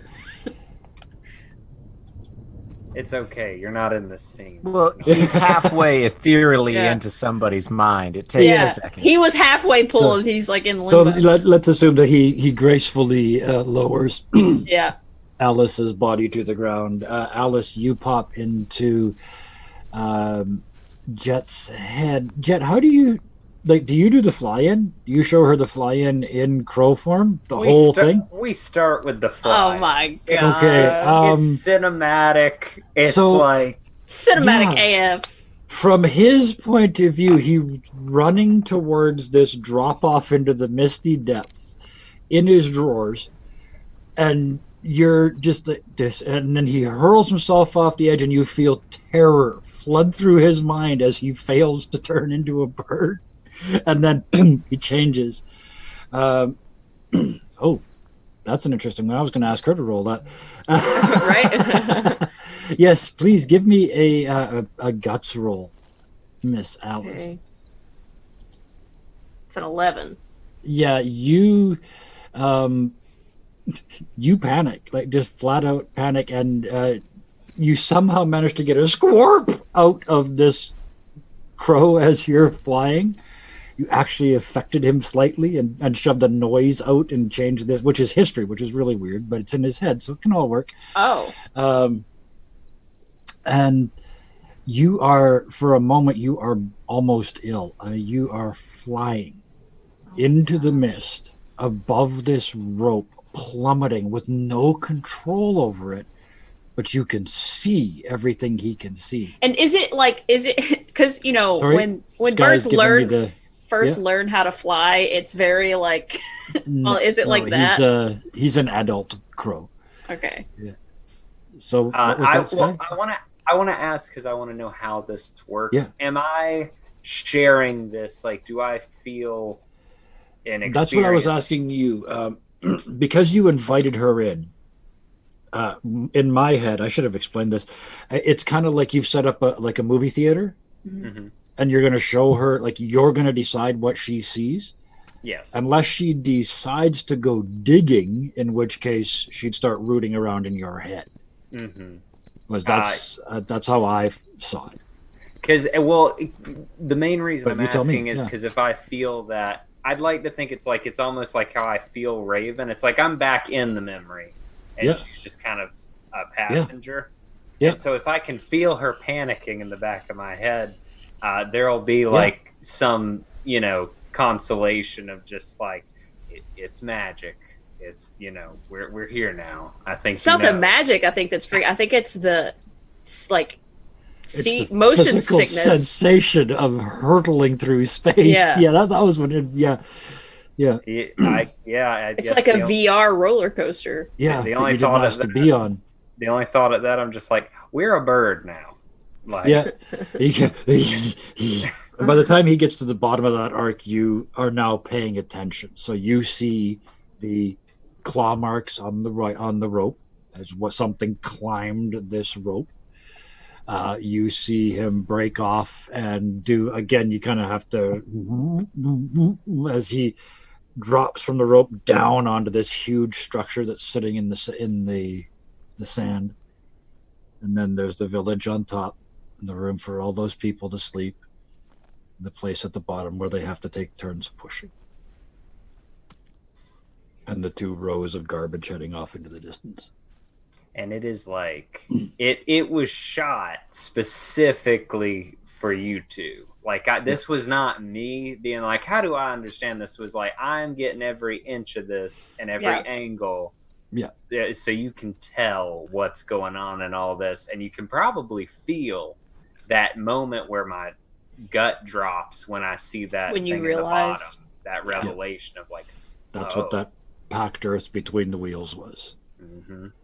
It's everybody's feet. Alice kind of lets the whole thing play out, and then if he like starts to fly back, she's like, she looks away. She's like, I don't think I need the return journey. All right. What's the equivalent of getting a boot out of my brain? The banhammer comes down on Alice. Yeah, right. I mean, more interestingly is what exactly would it be like to have someone vomit in your mind? Can anybody hear me? Yeah, it was Can close. anybody hear me? Yeah, we can hear you now. Yeah, we can hear you now. You're fixed. You're invisible, but you're fixed. So yeah, I just kind of I'm like, I don't need the return journey. I don't think, and I do want to know if I will look around before I leave to see if Jet's mind looks similar to what it did the last time I was here. What does that feel like? What did you see last time you were here? And then Jet, tell us what's changed. If I think when was the last time you were in here? It was when I summoned the hymn on the hill and all of the hymns when he was like at a real low point. Right. When I thought he was going to leave, like when we all thought that he was kind of going to leave right after the Baphomet. Yep. Okay.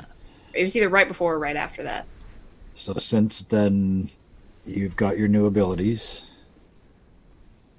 Kind of got a mission almost. If you're asking, are you asking me to paint this picture? I just want to be clear. Yeah. What does it look like, and what's the difference between that deepest, darkest moment and now? I guess in the moment that memory coaster fades out, if you're just looking around, it's everything's brighter, and when especially in that form of that bird, there's this brightness to it, and you can see that everything's wide open and like almost inviting, and there's just like, I don't know, there's something, I wouldn't say alien because that's the wrong word, but definitely something mystic about it. Like it's like you want to know what's on the horizon in here. Weird colors, stuff like that. Very natural. But the one kicker, actually, I want you to make a scrutinize check for me. Yeah. What? Hold on. I approve. I approve of this roll. What? Oh, screwed. I thought it was going to be a 9, I'll be honest. I was expecting it to be a 9. I'm Okay, gonna well, say, you're being the DM. I'm going to break the rules too. I am going to burn a chip to add to that 8. go for it. I am going to, because When's the last time somebody gave him a chip? It wasn't a high. It wasn't a high thing. It's Oh, only a shit. 4. That's So that takes plenty. it to a 12. That is plenty. So all this is very inviting and bright, and it's like you almost miss it because it's like it's similar to the mist that we're in, you know. But on the horizon, all around, and if you look, there's these large metal. If you look close enough, just dark shadows that kind of rise up around the whole thing. And they're just out there in the background. It's like when you're in here, you almost don't even notice it. But out there, and if you look all the way around, they close just the entire place. And that's the last thing you see before you are evicted. There is, however, one more thought that crosses your mind as you're flung. He may have just learned to become that crow, but he's always been able to do all the things he can do, and he's always been able to do all the things he has not yet figured out that he can do. This cowboy, this farmer that you got on the train with, Yeah. might be just a touch more interesting than you originally thought. But only because you now believe, Miss Alice, with all your little heart, in magic of all kinds. You kind of have to, Yeah. because you can do it. Yeah. Yeah. Ellie, there have been feels everywhere. Oh, man. Neighborhoods are burned down. Lucius has finally had to admit that he did not kill his friend. He tried, but it didn't work. Can I just say that what I've been thinking about that a lot is, and based on how it happened in the memory, Yes. I'm going to tell him this, but I think he knew deep down. Jet? No, Oh, Sam, the fucking Jesus Christ, Lucius?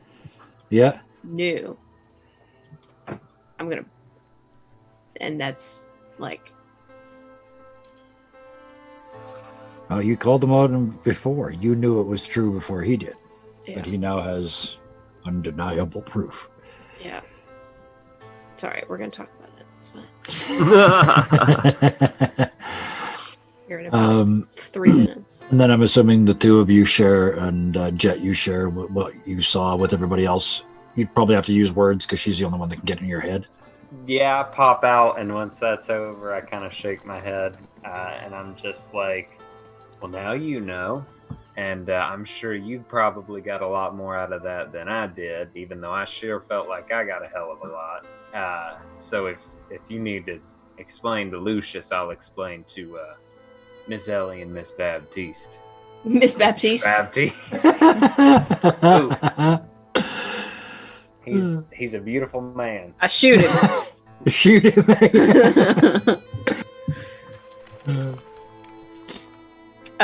With his fourth pistol, non-judgment. Yeah. Alice. So Alice, she kind of like jumps out. Yeah.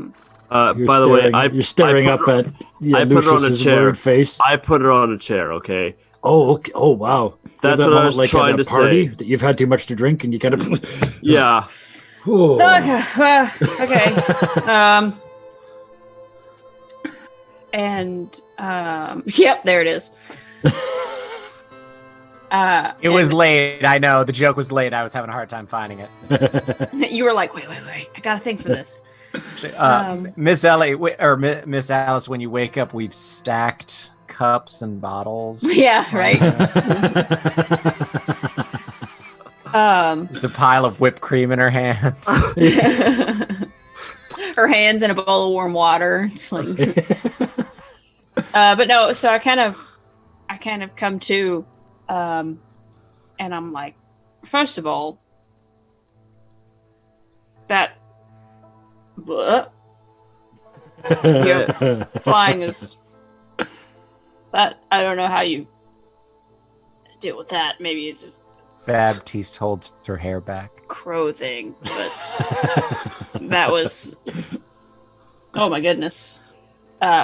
She says I good to know that if I want to elicit a violent reaction from my moving pictures, I know what to do now.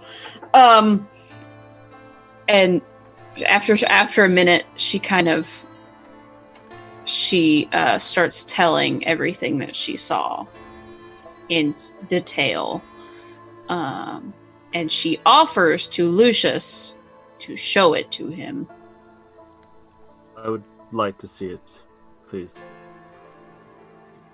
And this time, she sits down before she does the thing.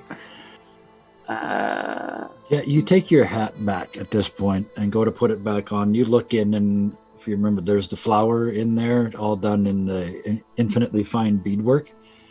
It's bigger. I'm gonna be wearing a flower someday. Oh, and she does say, she says, oh, also, Jet, I'm pretty sure there are things that you don't know you can do yet.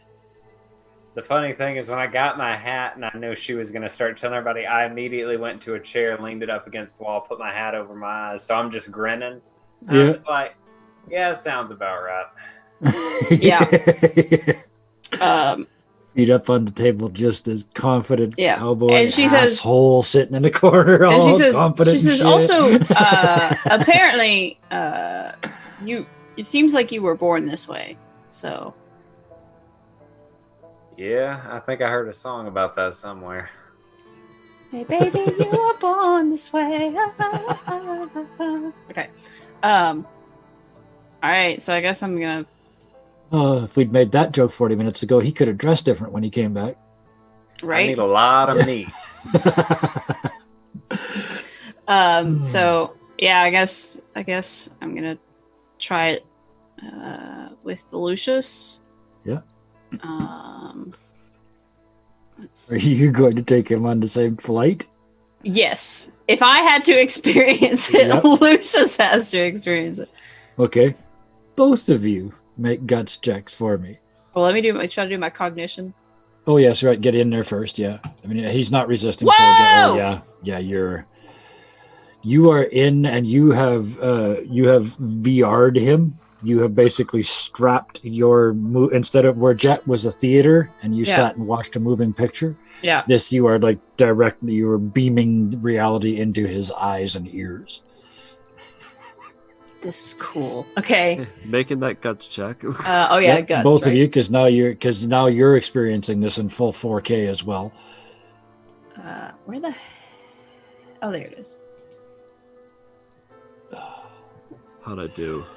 Not bad. Lucius, you're not happy with this experience, but you kind of go into shock and kind of just cringe. But luckily, you're not in control of the bird, so you just kind of your mind cringes inside the bird, and then You have a very strange sensation, Lucius, because Oh, you no. experience somebody else throwing up in your head.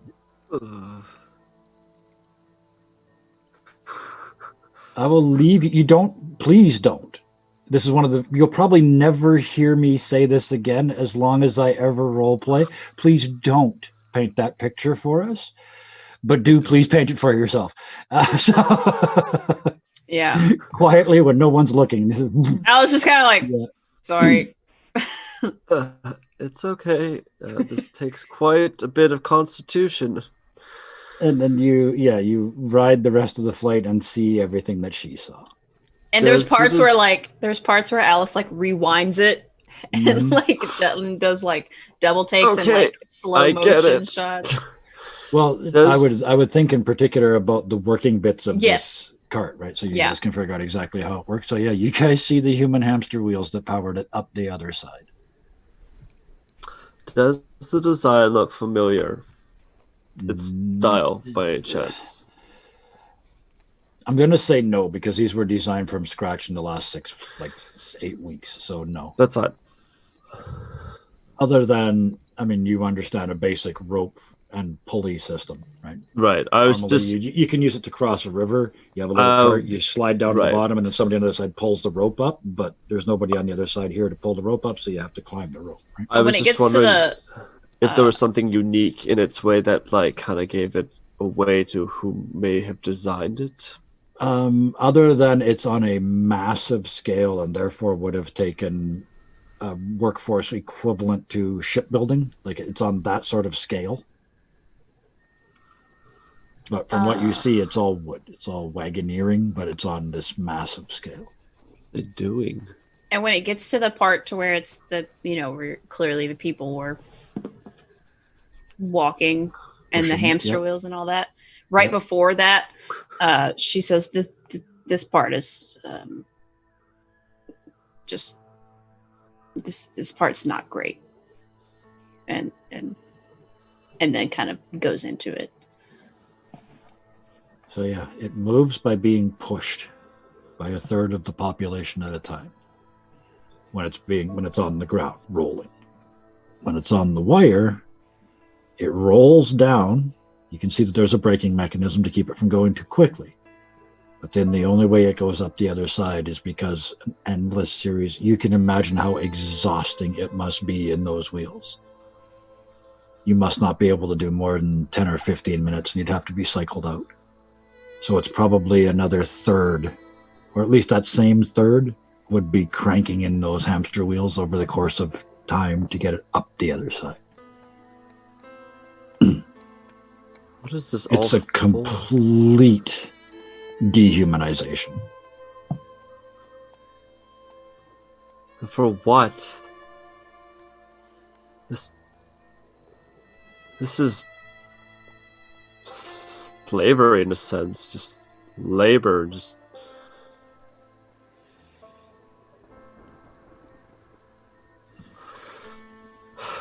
Alice, this is your third time there, so I know. to speak. You are looking around now and seeing other things, and one of the things you see is that this road with the garbage down both sides, you do a rough count, there's at least a dozen more of these carts. Some of them bigger, some of them smaller, some of them longer, some of them shorter, but there's at least a dozen sets of wheel marks heading off onto this perfectly flat plateau. Okay. I'm just taking that in for now. I don't want to interrupt Lucius's kind of. I am, or while he's distracted looking at this, I am going to kind of look around and see what the state of his head looks like. Inside? Mm-hmm. Well, what does it look like in there? Normally, I've described it as being sort of doors with your secrets behind them. What does that room look like right now? That room's looking a little brighter. It's like you said, it was like a shrine to guilt. Yeah. So that guilt of what he thought he did to Lily, that's not there. But what lingers is still Edward a little bit. Just like he's still alive. And I have to do something about that. Does she see the watch? Yeah. Do I notice her? With the engraving? Yeah.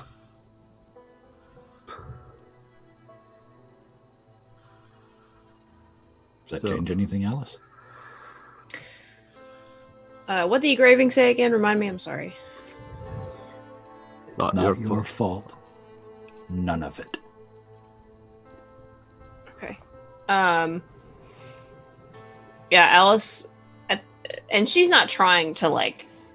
No, it's but she's, I asked, but in my head it was like it's rotating in the Yeah. room like a beacon, right? Mm-hmm. This is probably the most important piece of information you've gotten in the 3 months since it happened.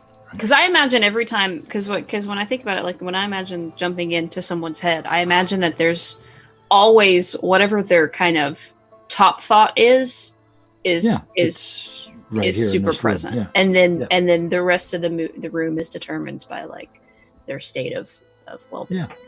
But yeah, so that's kind of like his top thoughts, and she kind of goes over to Edward, with like where Edward's coffin was. Uh-huh. And It's got to be empty, right, Lucius? Is the coffin still there? I mean, he's not in it. There's no way he's in it. But is the coffin still there? Where's the symbolism here? It's more like he's coming out slowly. Starting to sit up. Slow, yeah. It's like in And- super slow mo. And it's just it's like a GIF. Just- Yeah. yeah. So Alice says, it's so you figured it out. I had a little help. Yeah, the watch. Has that always been engraved in that? No. It used to say follow your dreams. In a funny sense, it was sort of a proposal from Lily, and that's the reason why I decided to marry her. It's odd, though. This watch, it doesn't just belong to her. I know all silver comes from the Silver family, so in a way, it came from Edward, too.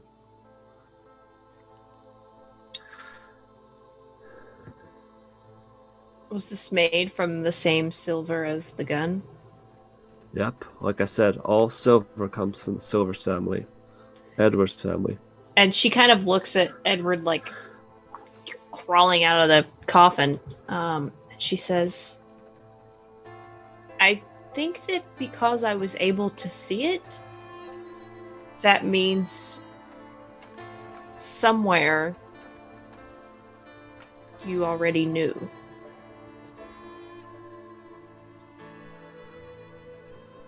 Well, I think you were blocking it out that he was alive. But because I'm objective about it, I was able to see it.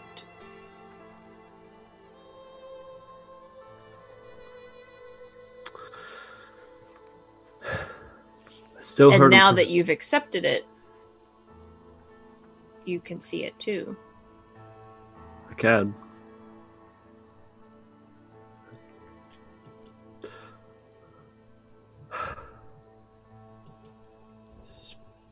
Speaking Still- of silver, Baptiste, while you're resting and all of this is going on around you and these various mind trips are happening, the people This is are a being really taken on effective these way journeys. of checking on people. It is. You keep hearing a sound.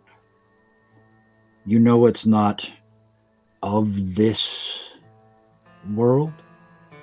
It's the sound of a leather bag full of silver coins. Chink, chink, chink.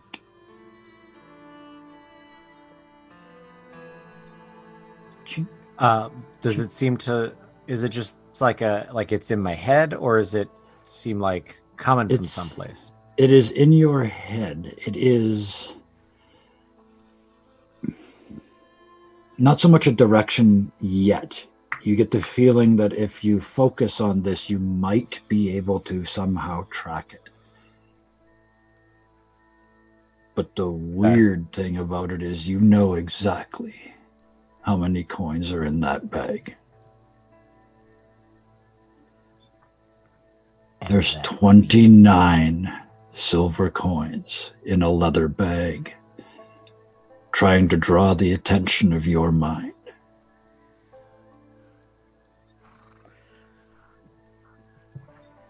Okay. I'm gonna sort of point myself towards the ocean. Yep. Right. And then take a second, go out on the porch and like sit down and really concentrate on the bag and see which, is it in front of me to the west? Is it behind? What direction this seems to Absolutely. When you really start to focus and you forget being Baptiste and you forget being a preacher and you forget being a gunslinger and you just follow the trail, because it is a trail. They all clink together, but they're not all in one place. But there's like little blue sparks they're just like little blue sparks. You can see them sort of strung out in a chain out across these islands. There's at least 5 or 6. But then your mind expands even more. And this is not like flight. This is like being in orbit suddenly. And you're swirling around the planet. Half of it's in darkness. The idea of a night and darkness now makes perfect sense to you because you can see the sun and the earth and the moon all in, like you understood it scientifically, but you are now there seeing it. And straddled all around the globe are these little blue stars that represent the coins, but there are at least half a dozen. They look like when you skip a rock across a pool, you get that series of rings. Mm-hmm. Looks like that going out onto the fractured lands. If I may, and there may be stuff that I just haven't figured out over the years, but I'm going to assume that Baptiste has tried to learn some of the names of the princes that are tied to these coins. Yes. And if I sit and try to think through the 29 other names, yep, does that seem to correlate with any of the 6 in the fractured lands? That's my first question. Then I have one follow-up and I'll let it go. The short answer to that one is also the answer to that one. They are all related in that they are all subservient to Baphomet. They're sort of his house. Okay. And then there was a follow-up. Okay. But does it feel like maybe the coin that belongs to one of them might be here, or does that not work as I sort of concentrate on it? No, I would, how would I put this? This is part of the deal. Like I'm trying to suss out if I can figure out whose coin is here. Yes, you would know their names. Absolutely. I will come up with 6 demon names for next week. But yeah, you would know the 6 of them. They are his lieutenants. They would have been trusted with these coins. And the thing with that is they were all princes, but since then he has risen above them and is sort of their patriarch, if that's probably the wrong word, but I'm sort of looking for this pyramid structure to describe them now, where they were all equals before. Okay. You get the impression that this is on purpose. This is like a challenge. Like when you gather these, maybe that is when you're supposed to go back and face him. Because you did make that deal that you would, when you were a challenge to him and he would have difficulty fighting you, you would come back. Right. Okay. So then the follow-up to that is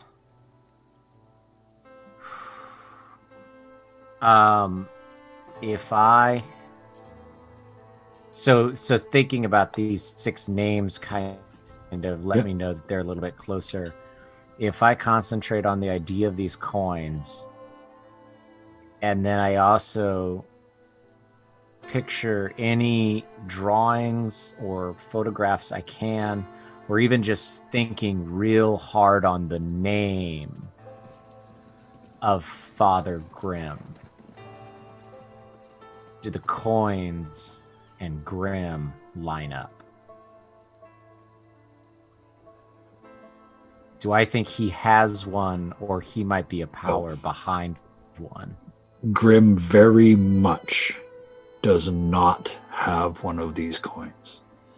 Okay. It's as though,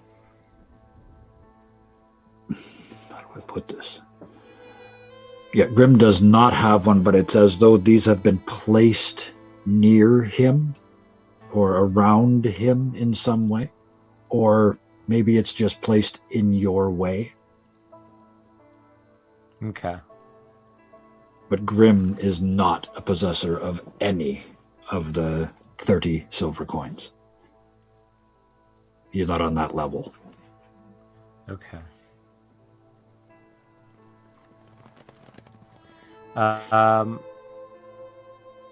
Okay. Yeah, that's cool. However long that takes, and then I'll and then I'll come back in the house.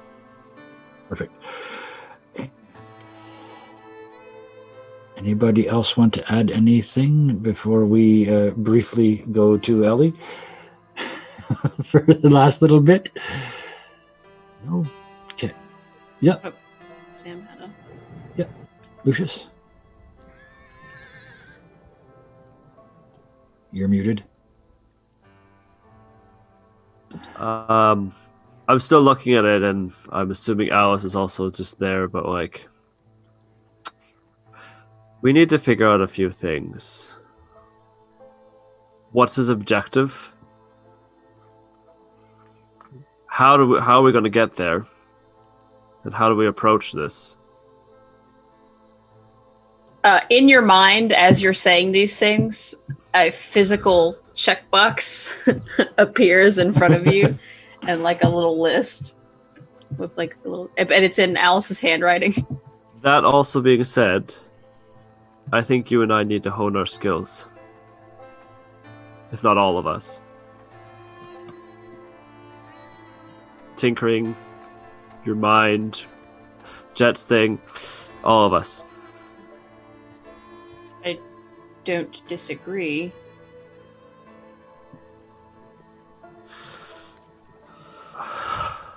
We can't. And I don't want us to run into this and just hastily. I mean, I don't think we're going to be able to hastily build anything to get us over there anyway. Fair. Are you all back in the real world talking? No. Right. Okay. That's why I wanted to check. You know, sorry. Yeah. Well, Lucius is like staring off into space, and Alice is like this in a chair. Catatonic, yeah. That's why I just wanted to check. I'm sorry. I didn't mean to interrupt. All good. Looks like a 9th grade house party. Half the place is passed out. It's only 8:30. But yeah, she says, I don't think we're going to be able to build anything to hastily get us anywhere.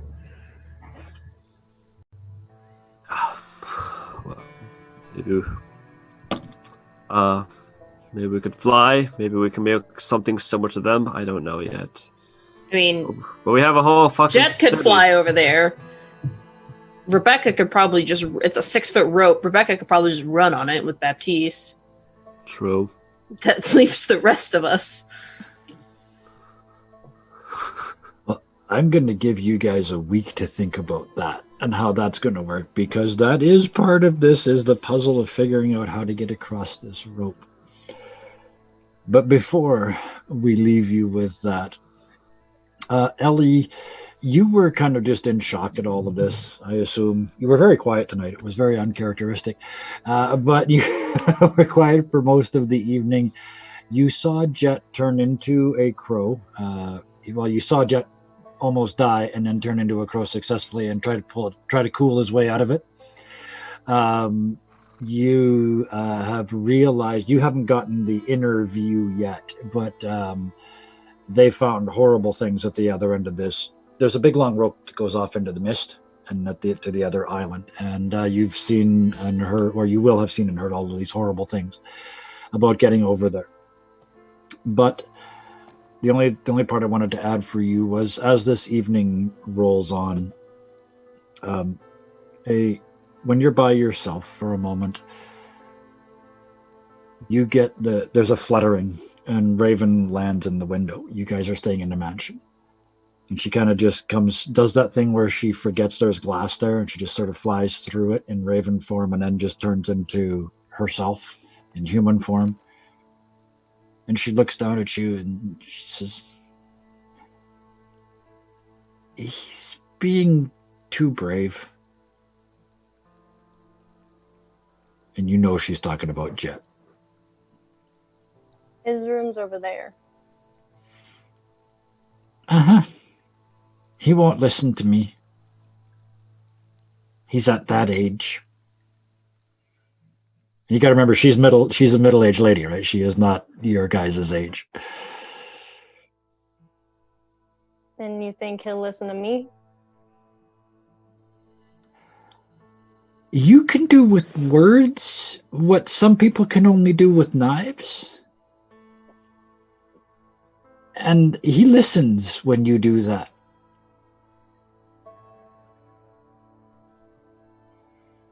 The thing about Jet is, it's not all about himself.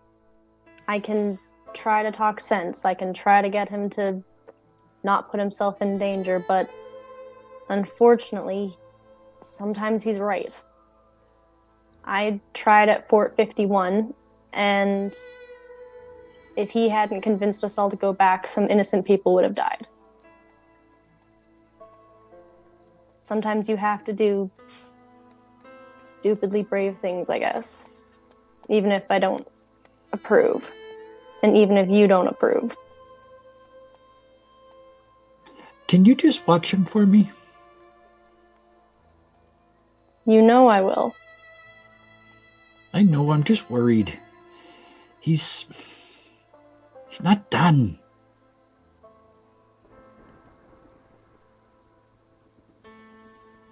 I'll watch out for him. He's not ready yet.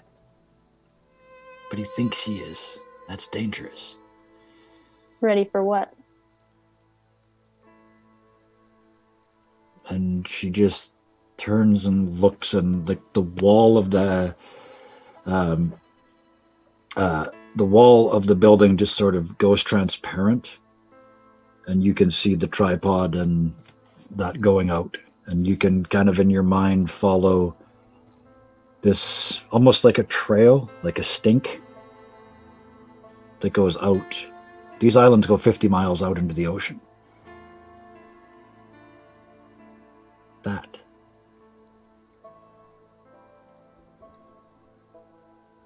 Well, we won't let him go alone.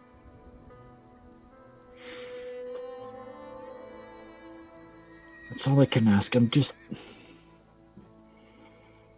The more he can do on his own, the less I can do for him. You sound like an older sibling. Carefully, you almost sound human. I spend far too much time wearing clothing. She looks down at herself. I appreciate it. Oh, I meant, you get the image of her in bird form, but then she realizes it was a joke and kind of...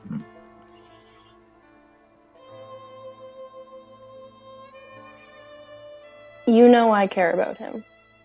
I care about all of my friends, even if I have some weird relationships, but I'll look out for him. Just don't leave him. I don't trust you. I won't. But whenever you do, he gets upset. I will do everything I can. But you with those cards, that's different. That's a different magic. I can't do that. I can't match that in certain ways. I can't do that. It's just a weird deck of cards that breaks when you play solitaire. And she, for a split second, she is not a middle-aged human woman. She is not a raven. You are being stared into by a god. And it's gone again. Oh, you don't know yet. Well, I won't if you don't tell me what. They're yours, those cards. They're not Charlie's anymore. They're yours. I don't have magic. So you say.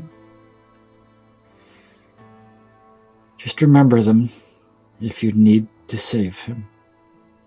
You can do things with those that I can't. Those are important, and so are you. I haven't forgotten my promise. Well, it looks like I won't be alone on that either. Lucius and Baptiste seem game to try to put a stop to some of the stuff that happens here. None of you are alone. That's why this will work. I don't know how to use these cards. Not And yet. I don't think I want to. He doesn't know half the things he can do yet either. But you've got time. Not much, but some.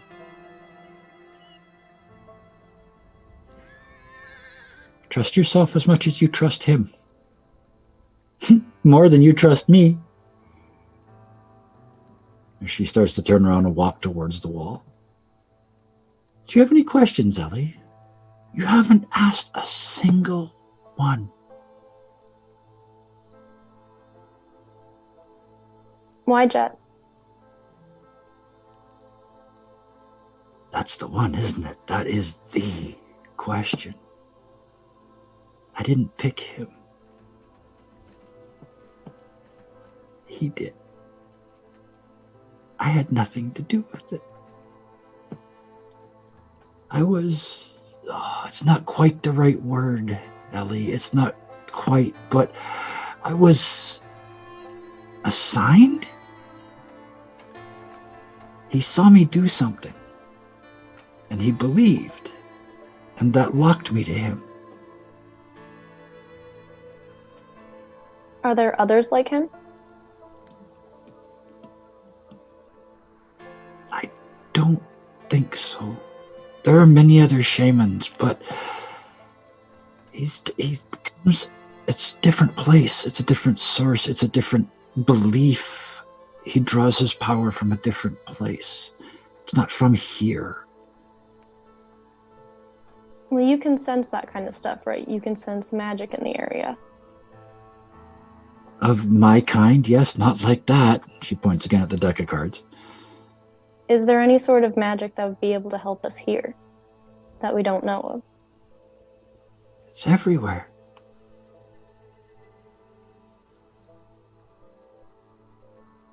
All right, you know that wasn't the answer I was looking for. You know equally well it's the only answer you're going to get. And she hops up, and now she's a little version of herself standing on the windowsill. I am, after all, a raven.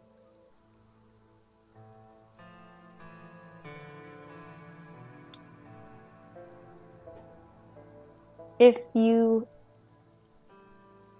sense anything, would you be able to tell us? Yes.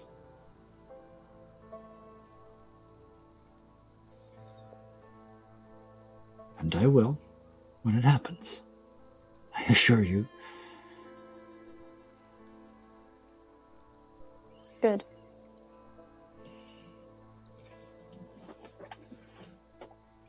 And she just walks through the glass. And we've got time for one more little scene, and it has been requested. Baptiste, you would like to search out, once the two of them are done, you would like to search out Lucius? Yes, so actually, it's probably quite a bit later. It might even, be a little bit dark, but find wherever it is that Lucius is and walk up. And you had yourself one hell of a day, haven't you? That's for sure. I wonder if you wouldn't mind taking some time and coming with me. Something I think that is both useful and perhaps a little bit cathartic on your end. Okay, I follow him. Grab your carving tools. Yep, go grab those. Mm-hmm. And he'll actually lead you back out to the house, and he hops up on Rebecca and turns her around, heading like to the entrance of the city, that like 30-minute ride. Yep. And is waiting for you to hop on your horse and join him, seeing if you will. Yeah, I'll just hop on desk, leave my cart behind. So. Yep. Okay. The whole ride, I mean, he's quiet. He doesn't say anything. It's not a city. Yeah. He doesn't ride hard, but rides until you get basically where the road leads right into the city of Los Angeles, and he hops down and gathers up a couple of finds a big plank and kind of digs it and shoves it down into the ground and gestures you over towards it. He says, "Go grab your tools and see how well you can dictate." What do you mean? You carve into the wood. Should be faster than stone. Take down what it is I have to say. All right. And I get ready for my tools. So he says, through me, you pass into the city of woe. Right. Through me. He goes slow. Right. Yeah. Carving Through away. me, you pass into eternal pain. Through me, the only people that are lost. All hope abandon, ye who enter here.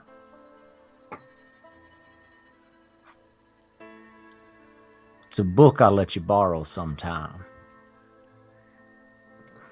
Gets back on his horse.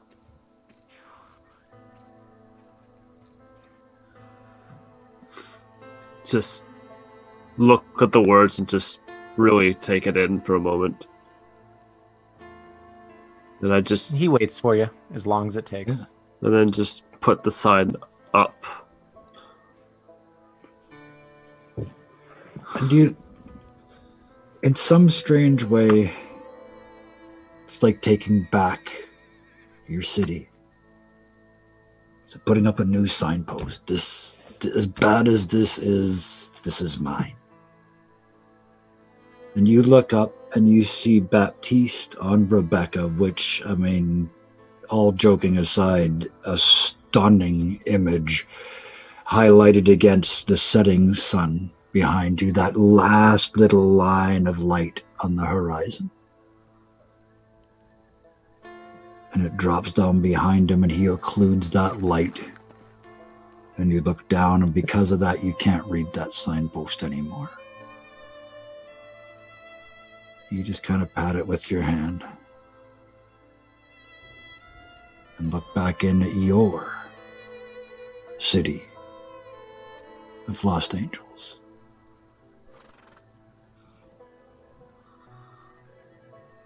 And that is where we'll drop the curtain tonight. Thank you, everybody. Thank you, Hannah, for finally getting here. I know your life is nuts right now, so thank you for making it. Yeah, sorry I was late. Oh, hey, real life first. And on that note, I want to thank everybody here tonight for coming together and telling what was at times a very heart-wrenching tale. But at other times we got some giggles in tonight, and I think that's important. And thank you for helping me with those two. My great and wonderful storytelling friends, Baptiste, played by Ryan, over at Roll for Initiative. You guys have been busy lately. What's been coming out recently? What's coming up? Oh boy. Well, let's see. What we've had come out is breaking down another gaming system. Deadlands is not the most popular, but we love it, and so we were talking about a game system called Tales from the Loop. There's a new show about, borrows from the same world that's out. And then what's coming up is we got a really cool painting tutorial that's coming out that I'm doing for once. A snake priestess based off of my pet snake. So that's what's coming up. And I want to co-opt a little bit of my time to just, for everybody that's watching, just a huge thanks to Jonathan. Everybody in the planet is online right now because everybody's at home. You've seen the kind of things that he has to deal with all of, servers and everything that's getting goofy because of everybody using the internet right now. And he's still able to make it a pretty seamless thing. So just big thanks to Jonathan for doing that. I'm 100% behind that. Yeah, absolutely. Thank you. Thank you.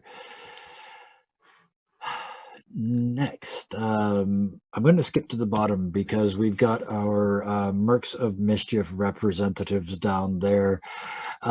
Sarah played Alice for us tonight, and you are also doing many things. Why don't you share those many things with us? Yeah, so Alice / Jolbetta, totally different and yet similar in many ways. I have been doing a lot of edits for the YouTube channel. And Skylar and I have been streaming a bit. I'm also starting to put my own content up on my channel. The first episode of which is Skylar, a cut down version of Skylar and I playing Totally Reliable Delivery Service, which is funny. Which I will point out again, the letters spell turds. Turds, yeah. I love it. It's wonderful. How could you not play that game all night? Right? Use it to pass the time. There's another one. There's another dad joke for you. Yeah. Well, if you watch the video, it's actually super relevant. We discovered at the end of the video. I'm not going to say anything more than that. Watch. Yeah, no spoilers. Yep. No spoilers. Totally Reliable Deliveries are probably made. With that, Skylar, you are also doing many works elsewheres. What have you been up to lately? Just same old working with the YouTube stuff, but huge thank you to Hero Forge for all that they've been doing with us. We've done a sponsored series with them where we have been building the characters from Avalon Knights Academy, both Team Mom and Too Many Warlocks. And we released Redan last week. That episode went out. And tomorrow morning, 11 a.m. Eastern Standard Time, you can see Penn. I did a lot of the editing on that episode. I Again, once you edit something so many times, it should stop being funny. It never stopped being funny. So just take that for what it's worth. Oh, that is some of the best clickbait I have ever heard. That was wonderful. The funniest thing you'll ever see, no matter how many times I edit it. Oh, wow. And the other two locked up here with me in the Great White North. You guys are even greater and whiter and norther than me. So I know you guys had snow last week. So thanks for coming here. At least it was hot and stifling and overheated in the game anyway. Kevin, we had snow yesterday. Again, oh my goodness. Well, it is what it is. And thank you to everybody tonight. I had a blast and we had some fun, and that's important.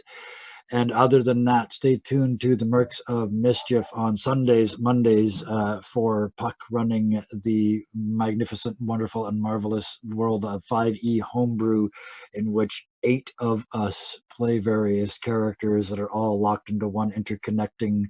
And soon it's going to have to be time for another crossover episode. It's just too much stuff coming to a head at once. That's Sundays and Mondays. Tuesdays is us here. And then various other nights of the week. Is there still thing, Sky? Finish us off here. Make sure I'm accurate on this one.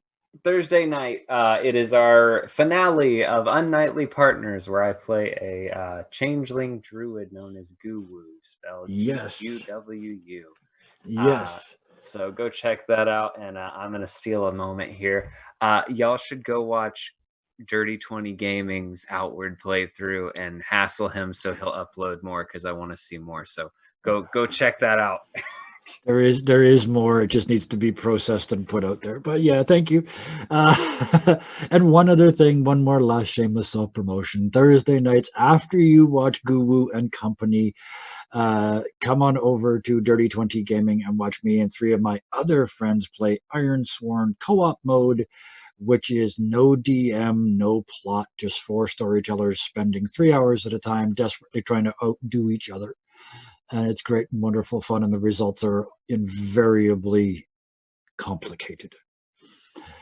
With that, I want to second the big thanks to Jonathan and everybody else here at the Avalon Knights Academy, Mercs of Mischief, Too Many Warlocks, Deadlands, Unknightly Practices, organization in every possible way. Thank you so much. And until next time, we'll shoot you next week. Bye.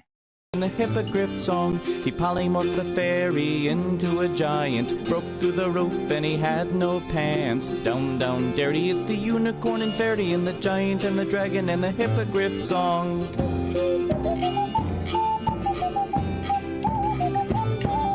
The next daughter said,